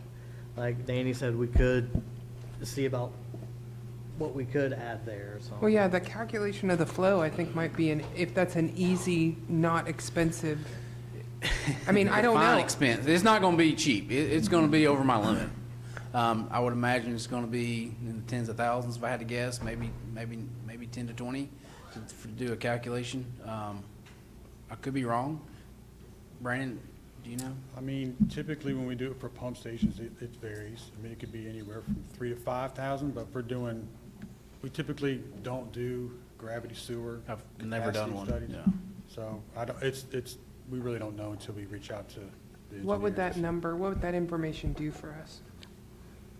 Well, that's what I just wanted to discuss. I don't really know, other than, say, we get a call from a boutique hotel or something, that wants to go somewhere downtown, and they have to be added onto the Main Street line because of flow, and then we can't accommodate them, or that business can't go there because, Is that something a developer like that would foot the cost for?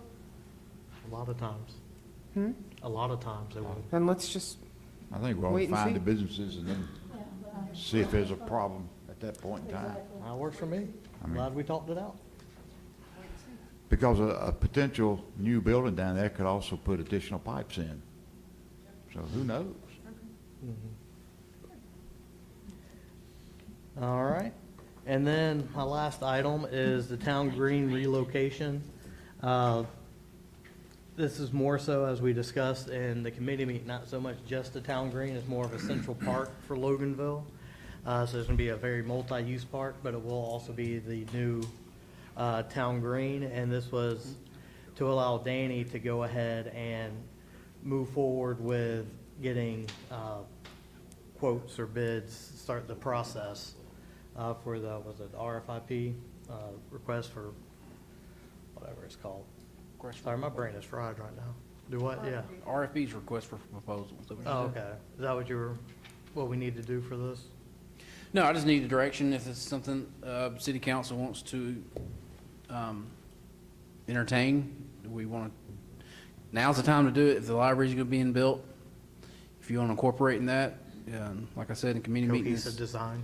It's a lot cheaper now than it is going to be 5 years from now, and if you can get one architect versus two architect, and they're, And I think that's where the RFP came in, because yes, you can't sit here and say, oh, because I don't think anybody denies that we would love a brand-new town green, but is the new town green 17 cents and 3 bottle caps, or is it $5 million? And then where does the money come from? So I think that's a whole road you have to go down, and well, the first question is, do we even want to do an RFP? And then, if that answer is yes, then we'll do one, and then that's just going to tell us. what does that process entail? It's just picking a firm to tell you what to build, and then they can give you an estimated cost of construction. Do we pay, is there any Yes. fees? Okay, what would we Well- pay for an RFP?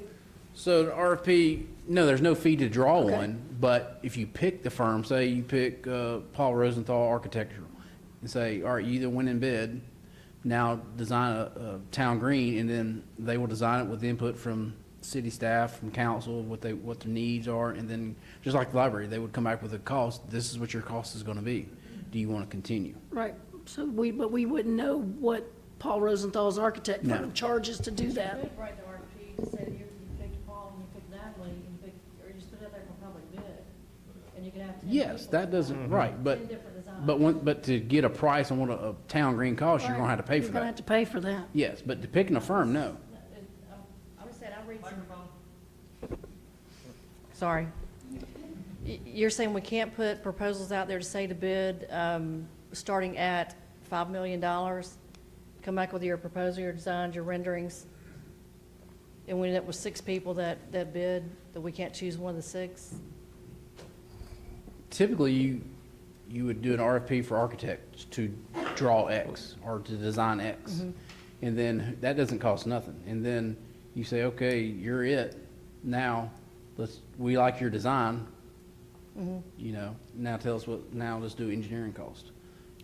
And say That's that cost typical. comes back really high, then we could, like, okay, we're gonna get rid of this gazebo to try and save money, or something like that. Yeah, no, I think you can write the proposal that, hey, here's our vision, and then they come back, so you've got everything just done and buttoned up in one But thing. yeah, I don't know what the vision is though, other than a town green. Yeah. Well, it would be in the RFP. Okay, well, somebody's got to write that because I'm not an architect. That's what I'm saying. You got to hire somebody. Just like doing the pump station. I don't say what it's going to be because I'm not an engineer. I don't know. So we hire a firm. There's too many exacting Right. variables. Like for we us to paid just say we Precision want- yeah. $94,000 to design Right. a force main. And then he'll come back and say, hey, this is going to cost $1.8 million, we think.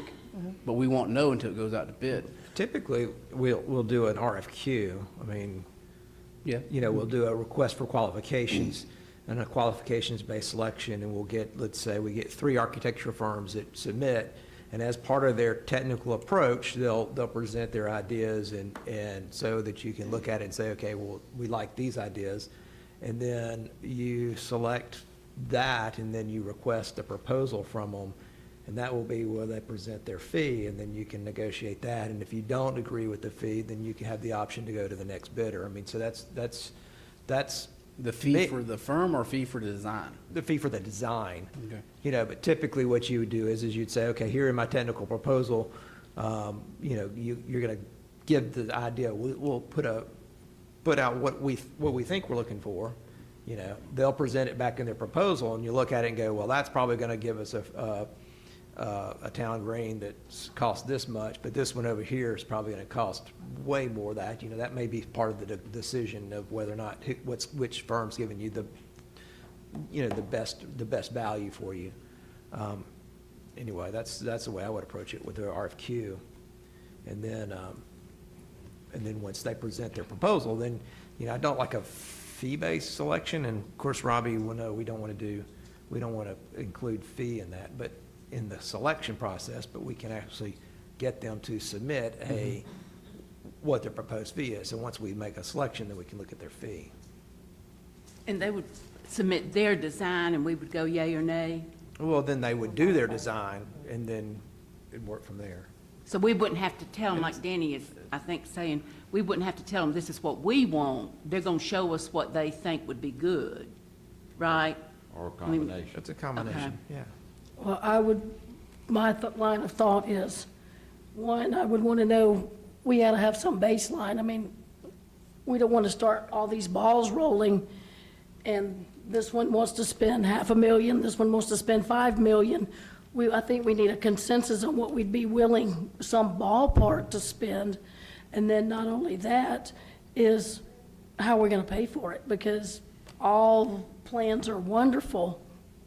If you don't have a way to pay for that, then starting those balls rolling, you're just spending good money that we may never come to fruition. So I think you have to have a plan on how to pay for something before you actually start juggling all your balls up in the air, so to speak. Does that make sense?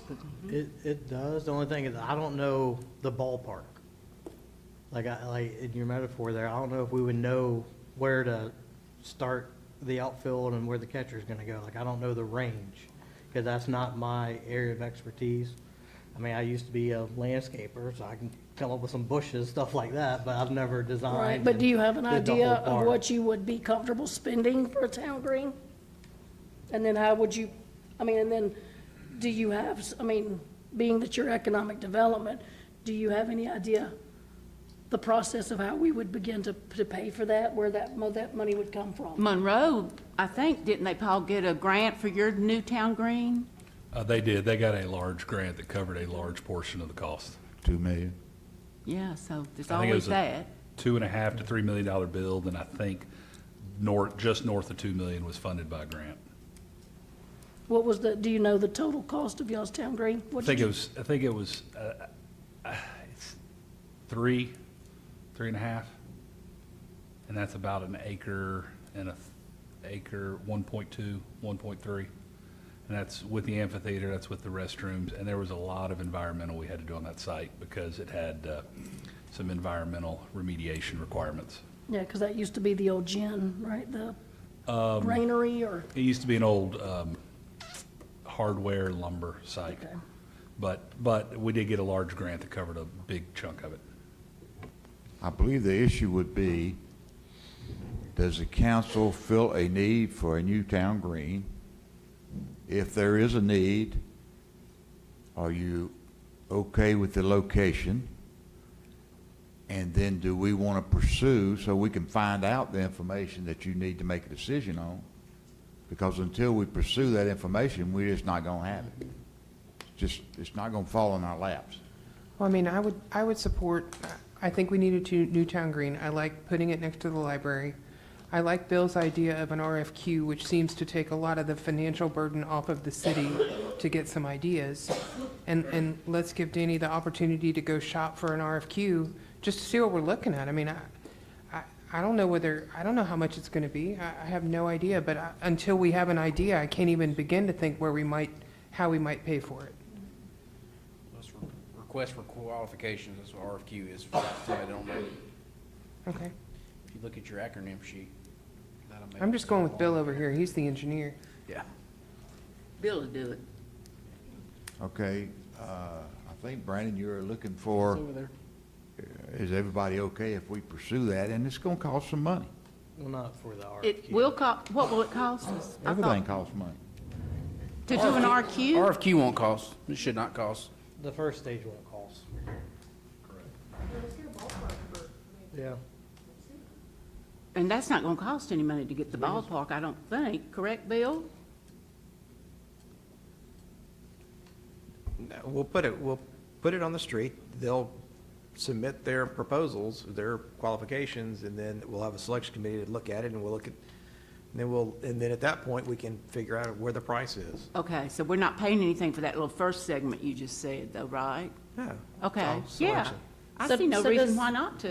Will the RFQ include any of our opinions? Because things we know that they may not know is that we don't want the band facing the sun like it does now. Well, There's little things like that that I would think that would just save us some money in the long run or save some time by letting them know that. I think a lot of these people that will that we'll find out during the qualification stage is they're probably gonna have a lot more experience in this, and they will probably do their daylight shed This is and all that kind of exactly what the library did, Yeah. board. When we met a dozen architects out there, and we actually even brought up a town green. Now, if you see some of those drawings incorporated a town green already, but yeah, that's what the RFQ would, you tell them what you want, this is the site, and then they will put together. They'll ask us, what do y'all want? What's your wishes? They might come up with some things that maybe we didn't know we wanted, or something like that, just based on what they see works elsewhere. I don't think we know enough information yet until we do at least the RFQ. And usually Danny just picks those, correct? The RFQs. Well, we'll do, if y'all want me to go ahead and start it, well, then we'll start it, and when it comes back, then we can have a committee that would go with the best choice. That, it could be council, it could be myself, a staff, however the council wishes. I think that's what we're saying. Works for me. We all agree that's what we're saying? Starting point. Okay, So I'll we're start on allowing that Danny to too. do that. Let's see what we need to do. I have a side question, Brandon. I think Brandon. If we do the library and do the town green, that land's gone. We got is it 254 where you propose that? That's later Is that down the the line, address? but I think that would be the lowest hanging fruit to move on. Okay. Because I think the idea is to work in stages and work down the street, and that's the empty property that's on that side That's of the there street. now. Yeah. So where are the other businesses going that we're going to get this draw coming into downtown? There's some lots for some infill that is very grandiose. It's, if we go to a new town green, we have the back half of the old town green. I don't ever want to sell the Well or the Ray Nunley Pavilion, but that back half could then potentially, because I think it was on Sizemore's plan and a few others, that could be infill for another rooftop or something like that. So kind you of wouldn't use place. that whole area that I'm thinking town green, that's not going to be the entire area of the town green. You're going to have some backspace back there. On our current town green, once we move, we could look at Okay. that for infill. There's other spots for infill around town that's in the downtown we could look at. Unless, you want to know like 20 years down the road, I can't tell you. But, we do have businesses, this is a good start. And then infill will kind of take care of itself later on, because when you do stuff like this, that street right behind it Uh-huh. could potentially, someone, no, right across the street from the town. the library, the back street right now, Lucy Street. Lucy. Lucy Street, I could potentially see investors coming. You were It's not talking city-owned cottages, I land. think, right? Maybe something like that. Yeah, I could see Whatever. someone wanting to do something there, put a business there so they could overlook Right. the town okay. green. So it kind of gives us a little bump out around Main Street, so it actually makes our Main Street just a little bit longer because it bumps out around a lot of that. Right. But that's completely up to investors and stuff like that, because that's not city-owned land. But I could potentially see that. Are we anticipating housing somewhere down there? We looked at doing some maybe cottages down 254 Main. That's been on a few of the plans. Nothing real major, and that's why I wanted to talk about that setback, because a lot of those, the Old Town Fill, they move them closer up to the road. Right. So then you can park behind it, stuff like that. So you kind of hide the parking, but at the same time, it's more walkable, because we have a lot of people that want to live downtown, want to live in the, live, work, play area. And that will probably increase once it gets to looking nice. That'd be my guess. I'd want to live down there. Yeah. But I think that's a later stage. So we're going to do it in stages as opposed to a big picture and working inward? We can do a master plan for the whole downtown. That costs a lot of money. Do we know about a ballpark price on something like that? I think it's gonna be 150 to 2 ballpark if you did a full master. And that, Is that different than Well, obviously, it's different than the price of Sizemore, but they gave us ballpark. yeah. So you're going beyond that at 150,000, because that was 24, right? That was a mini charrette. Yeah, that was So their like a full little master mini plan. would- It was gonna be? Oh, yeah, it Okay. And we have a lot of studies already. I really don't think we have enough action right now. I think we have plenty of land and know-how to kind of move forward with these properties that we're talking about. Okay. And then once we get to that stage, we could do another study or something like that. But I think we've done enough studies, I think spent enough so. money on it, I think, uh-huh. so where we can get going now, instead of doing a master plan that may take more time and money to tell us something that we probably already know. Well, I know that the main comments, we get from citizens are housing apartments, townhomes, all of that downtown. I was just trying to cover, not in detail, but just an overall picture. So maybe that we can put those comments to rest, at least for now. Yeah, for now, the only ones because the only city-owned property that we would potentially sell or transfer over to the DDA and let them Right. do what they do to find us the best use. They could have some housing on the end of that, and I would suggest, we look at our downtown overlay district and look at doing some smaller cottage type homes, like 1,000 square feet, kind of ranch-looking homes. But other than that, I don't know how much would fit on that land. It'd be like a cottage core kind of thing, so I'm thinking Sizemore showed 4, but others showed more. So we wouldn't know until we get to that stage. So But we're the not in most of City the- Hall land territory yet? Not And yet. won't be for a long time? Nobody has a crystal ball. I say I that don't because think we're gonna be doing it next you know year. what the citizens, that's their main, All roads lead to a new city hall. yeah, so, I understand the stages as far as being practical, but, are we gonna do it in stages, I guess is my question. I think it's I don't naturally think that going can to be, come that way. I don't believe it can be answered now. I mean, depends on what happens. If somebody comes in and gives a proposal that's really, really, really attractive, maybe. Who knows? But the council will decide that when the time comes. It's kind of Well, I like eating an think to be elephant. You do it clear, all one that bite at we're a asking time. Danny to do is to do some sort of RFQ for the Yeah, town green. that's right. And- No City Hall. Yeah, no city hall part of that. No City Hall. Yeah, well, Danny. Wait and see what's posted on Facebook, wait and see. I just like to address it. Why not address it? If there's something to address, there's obviously not. If you're gonna do it in stages, then you're not going there yet. I mean, I can't see what's going to happen in 10 years. I don't know if any of us will be on council in 10 years, so I just say we work on what we can work on currently. And that would be what we're talking about with the library already in place, the city park, the new town green, and potentially the next step would be 254 Main. 254. And then after we get And that down that- going, then we can talk about next steps. Okay. It's like Lisa just said, how do you eat an elephant, one bite at a time? I don't think we're anywhere near talking about City Hall. Wasn't it interesting, though, that the original DDA, the paperwork was signed in 1984, 85? So that's been 39 years. And the purpose of that DDA then was to develop downtown? Yeah. And it said it was urgent. But we're I always in a remember reading hurry. it. We're always- Urgent. They had to have that DDA was urgent at the time. Well, you got to start somewhere. Your DDA was created on my 9th birthday. I'm just going to go ahead and throw that out there.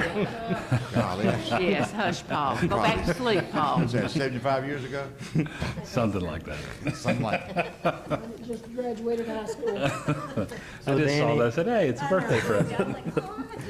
All right, I think So, the council Danny- is saying, Danny, that we need to proceed and get what information you need so that they can go to the next step. Yeah. We would like to see I agree. a larger town green. Just for info, we had the only town green when we built that one 11 years ago. Now, most of the cities have one now. And we always envisioned, we hoped that it would be used enough that we would have this problem one day. And it has. If you get a good band like Departure, that's a Journey tribute band, the place is packed. Nowhere to sit, across the street, in the street, the whole bit. So And that's a Christie thing, right? Don't we owe her a debt of gratitude? She's worked hard to get where it is. And they'll Just be so I'm here clear. August 16th, Mayor, by the way, Departure. RFQ for Town Green and City Hall or no City Hall? Let's do the City Hall, Danny, just for fun. And also the application for the DEA. All right, okay. Anything else, Brandon? I believe that's all I have this month, Mayor. I Okay, think the most I've talked so far. very good, thank you. City manager report, Danny Roberts. City Hall or no City Hall? So there's nothing going on at the City Hall. We're good. Okay, so we're good. So now we got the big speaker here. City manager, Paul Rosenthal. City attorney, I'm sorry. I'll catch it right. He was an architect a little while ago. There you go. All right, Mayor, thank you for hearing from me tonight. Basically, you have before you, for y'all to take action on Thursday, if y'all are so inclined and ready, the rewrite of your Chapter 4 alcohol ordinance. This cleans up a lot of internal sort of admin things and then also expands some opportunities, particularly in the downtown district, that allow for service, both primarily by the drink. I'll be happy to answer any questions you have. I know the mayor had asked me one question about a fee for the nonprofits. You know, if y'all have any particular tweaks or changes you want, you just tell me, we can make them. There's no problem, of course, with passing this and making those changes later as you come across them. There's also no problem with saying, we're not ready to pass this, we want to spend another month on it. It's whatever you guys want. I've had a few questions from each of y'all, maybe not each of y'all, but from several of y'all. I think I've tried to address all those and answer them, but I'll be happy to answer any other questions you have. But basically, this takes your entire Chapter 4, does away with it, and it puts in place a new Chapter 4 that's pretty much a very comprehensive, full rewrite of your alcohol ordinance. There is one section in your offenses section, 2252, that will have to come right behind it and just do a little cleanup of it because it has some open container stuff in it. But other than that, this cleans up all your alcohol, and I'll be happy to answer any questions you have. But if you're ready, you can pass this ordinance on Thursday night with any changes or without. It's a tough read. I Late do in the have- evening, late in the evening. I have a question which is going to shock Paul, but I have a question. Section 4-33, where it says the patio, it's talking about the enclosed structure. What, is there a definition of structure? Is there something standard about that? It's a basically 3-foot fence. Hold It's on. closed by some structure or stanchion that provides for public ingress or egress. Basically, so that there's a single controlled point of ingress and egress. and it has a minimum height of 3 feet. Can be opaque, does not have to be opaque, meaning it can be just a fence, like, so if you see these aluminum fabricated fences that are made to look like wrought iron, it could be that, it could be a brick wall, 3 feet in height. So basically, it just has to be enclosed, so there's a singular point of ingress and egress that can be monitored by the And it's through license the holder. restaurant or whatever the. Correct. Okay. And Paul, I want to say thank you. I know y'all put a lot of time plowing in through this, but just so I know how this works, on the part about the security cameras where it says that the city will do periodic inspections, does that fall under the police department, or does that fall under code enforcement, which I know is police, but? I mean, that's really an internal thing. So the way that the ordinance is written, which just about all ordinances are written on alcohol, is when you have an alcohol ordinance, then when you have an alcohol license, you as a license holder grant to the license giver, the city, the right for inspections. So whether or not that's police or code enforcement inspecting, that's really more of an internal thing. Both under the ordinance have the authority to do inspections. The city manager, the chief of police, or their designees, actually, city manager, chief of police, or the code enforcement officer, or their designees have the authority to essentially check up on license holders.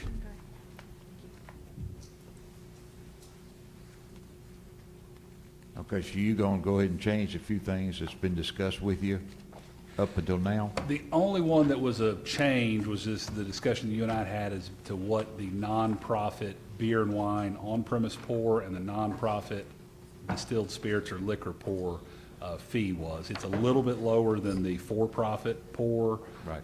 But it sounds like it's not as low as what it currently is. And if y'all want us to lower it down to what it currently is, then we can certainly do that. I think maybe just the ordinance online was not updated with whatever that lowered amount was from a few years back. I'd like to keep it the way it was. Okay. What We'll get with What we staff. talked about is a nonprofit club, and we only have one, that's the American Legion. What we were trying to do in those days, they had lockers where people could keep their own alcohol, private alcohol, and there was no way to monitor anything. So they had issues sometimes. So we dropped the price down for their liquor license to something that they could afford, and they would sell drinks and still do okay. And all that happened, and I'd like to keep it that way. Yeah, we'll get with staff and get those numbers Okay. in that section matched up to what it currently is. All of the other fees are matched up. That one, I think, just maybe got missed from a change that we didn't have. All the other fees are matched up to exactly what you have now, with the only exception being new categories. We just put a fee that is similar to other fees, like brew pubs versus pour beer and wines and those sort of things. Okay? Do we need to go to the next one? We can go to the next one. Any other questions on alcohol before we move on? The next one is just a little housekeeping for me. I think I let all y'all know in either phone calls or emails that myself and Mr. Wright, who's here tonight, along with my staff of Jenna and Caitlin and Russell Preston, my law partner who's been with me for a very long time, we're kind of branching out and doing a new thing effective May 1. And you'll get the same people, you'll get the same pricing, same building, as a matter of fact, for any of y'all that come see me in Monroe. But basically, we're changing the firm name and changing our structure and kind of splitting off with some of the other guys and gals in our office. So the question or the request there, because we serve at y'all's pleasure, is if you are so inclined to keep us around, then on Thursday, we'd ask for a motion to appoint Rosenthal Wright LLC to serve as your new city attorney law firm effective May the 1st, because that's the transition that's happening with my firm on May the 1st. And I'll be happy to answer any questions you may have on that. Would this be a good time for you to entice us with a new fee structure? I think it'd be more than So- what's being. It might be more now. You do have your budget cycle coming up, and I'm not going to lie that some of the expected hours invested for the city of Loganville have not exactly landed as originally planned. So we may be having other discussions in the future in that regard. But as it relates to the fee structure remaining the same through the end of fiscal year 2023, 2024, that of course will remain the same. Do you mean to say 2030? I did not. So we can redesign our city or pay Paul one or the other. Well, again, nothing's inexpensive. Okay. Does anybody have any other questions about the last issue for Thursday night? We're all ready to go? Okay. And then we'll have an executive session on Thursday for some real estate, just some housekeeping things we need to do with you guys.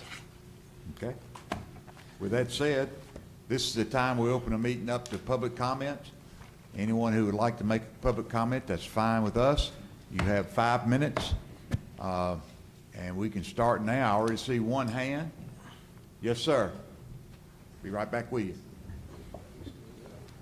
We just need your name and address again. You're pretty good at this now.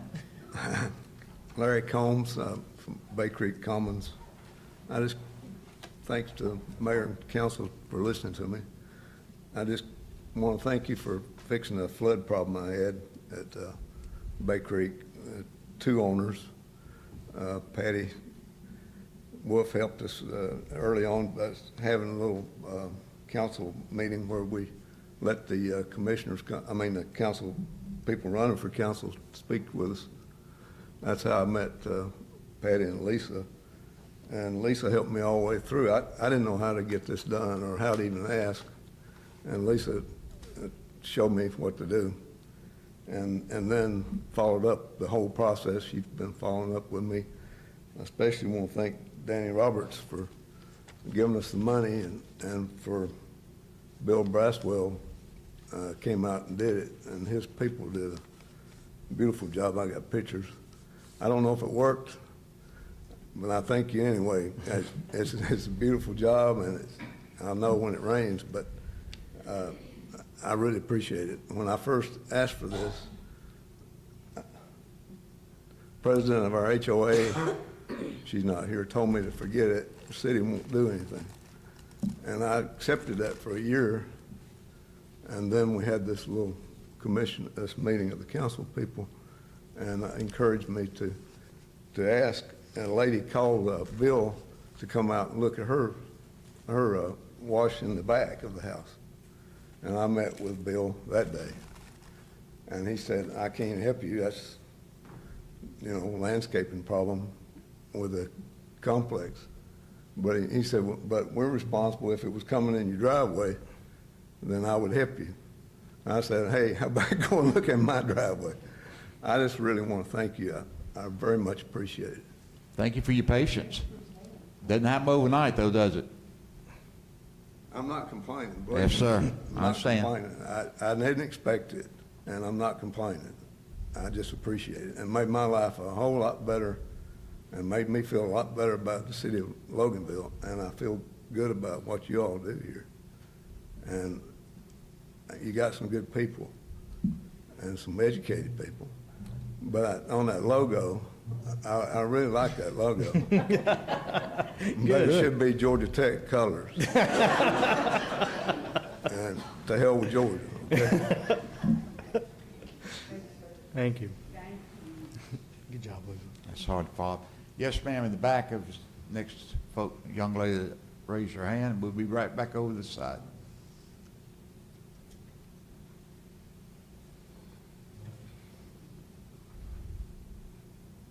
Hello, protocol being established. I am Irenetta Willis. I am the new owner at 263 Main Street, the new brunch spot, Toasted Up. I just wanted to come and welcome each and every one of you to our restaurant, and just to say thank you so much for welcoming me and all of my staff into the community. We had a soft opening a couple of weeks ago, and it was phenomenal.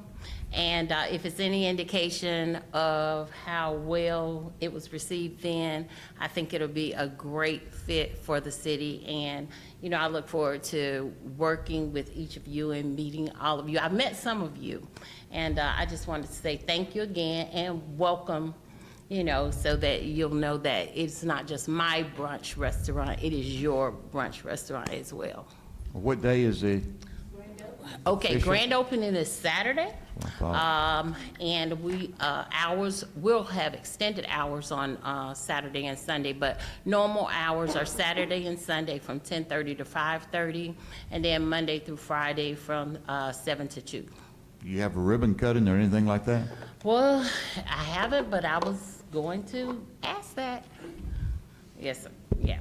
Okay. Most of the time, that's the Chamber of Commerce, Walton County, that does that. Okay, And they do it for their members. okay. But it's certainly for somebody in business, that's some way to go for it. Right. They do them quite often. Don't know about weekends, but just need to call Terry Smiley if you look up on the website, Okay, Walton County Chamber of Commerce. okay. All And right. maybe she'll make something happen for Saturday. Okay. I can We're glad to try. have you. I've only talked to you a couple times on the Yeah, phone. right, right. Every time I come by, you got people working there. Yeah. Well, I had the pleasure of eating her food, and it's phenomenal. And I want to thank you for, as I've told you before, bringing your vision to Main Street. I think you're going to be a great catalyst for some of the others, and I look so forward to it. And if there's anything I personally can do to further help you, you let me know. Absolutely. Thank you so much. And when you see the inside of Yes. the building, Yes, we do. You're gonna be We take- impressed. We take reservations, and, but if you want to come this weekend, you better call quick, because we. Yeah, yeah. Yes, yeah, preferably, not necessarily, but I would hate for you to have to stand in a long line, because I'm sure it's gonna be that. I Yes, hope you have that problem. yes. I think you're going to. Okay, well, And thank I you so also want much, to tell you, Frank. thank you and welcome, and ditto what Melanie says, as a council, we also personally welcome you. All right, thank you so much. All Great. right. Super. Okay, we had, okay? Yes, sir.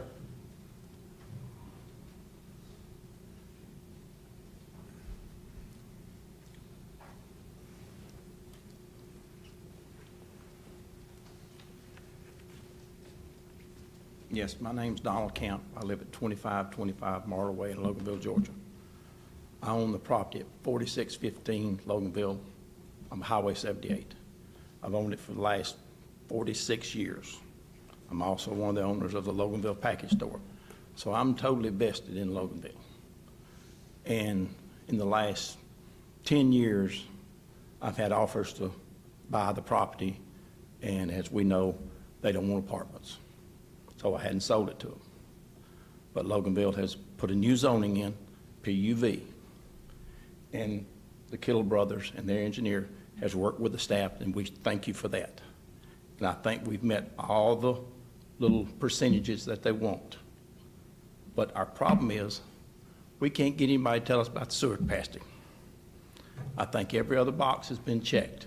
I'll let them tell you about what they've done and how they work with the staff, and we thank you for that. But we just need an answer. So this has been going on since November.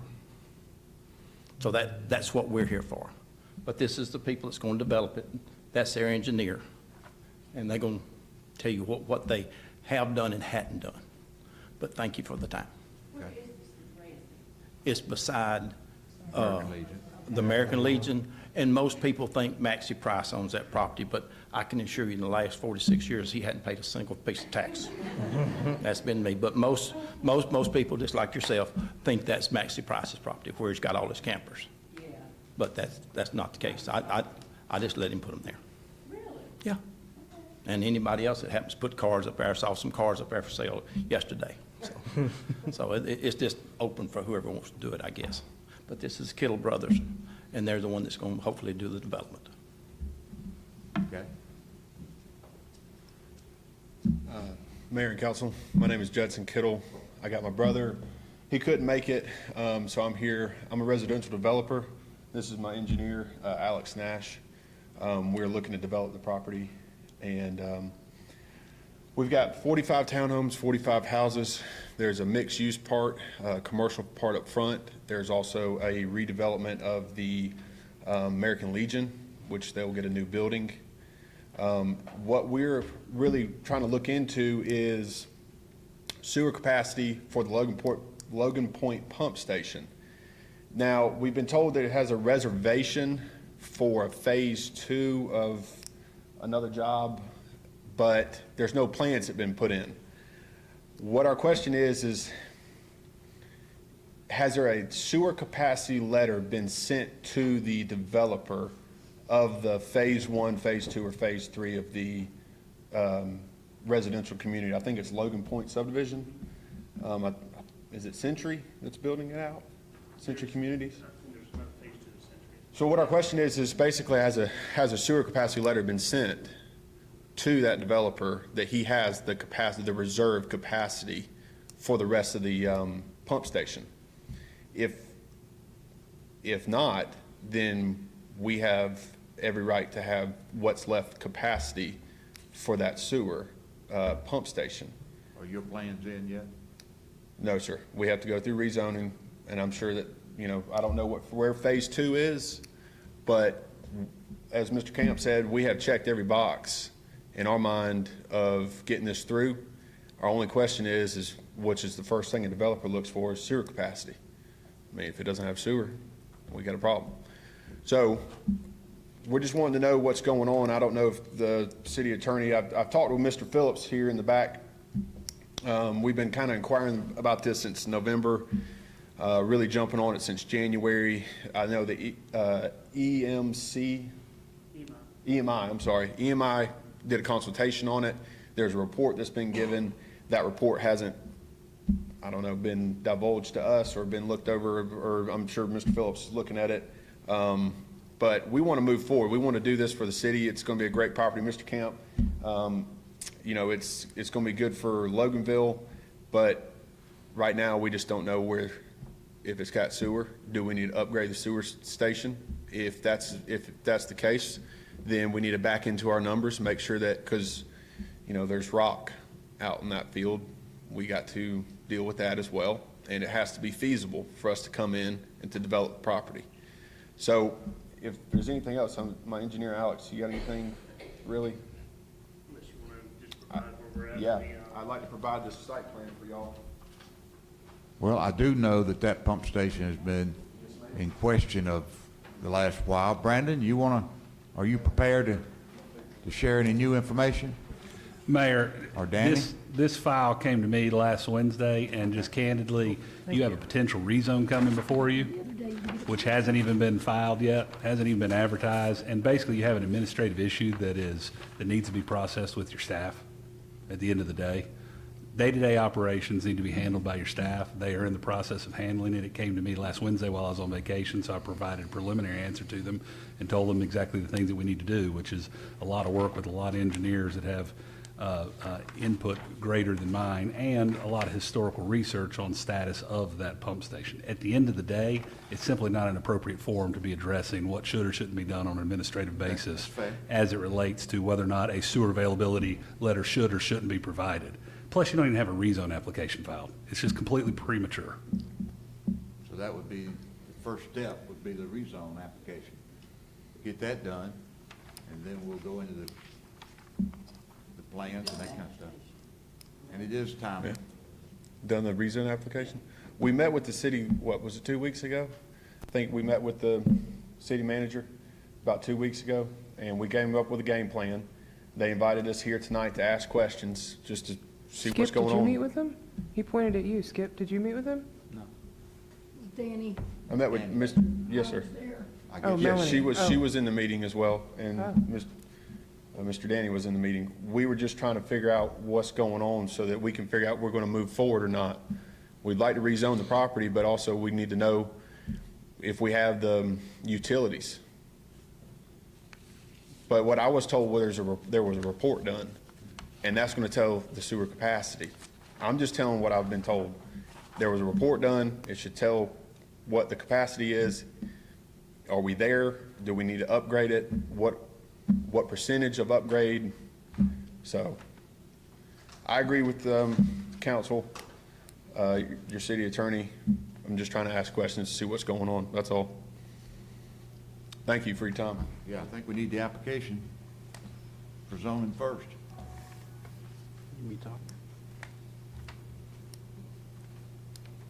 Okay? We're working on it. Just take some time.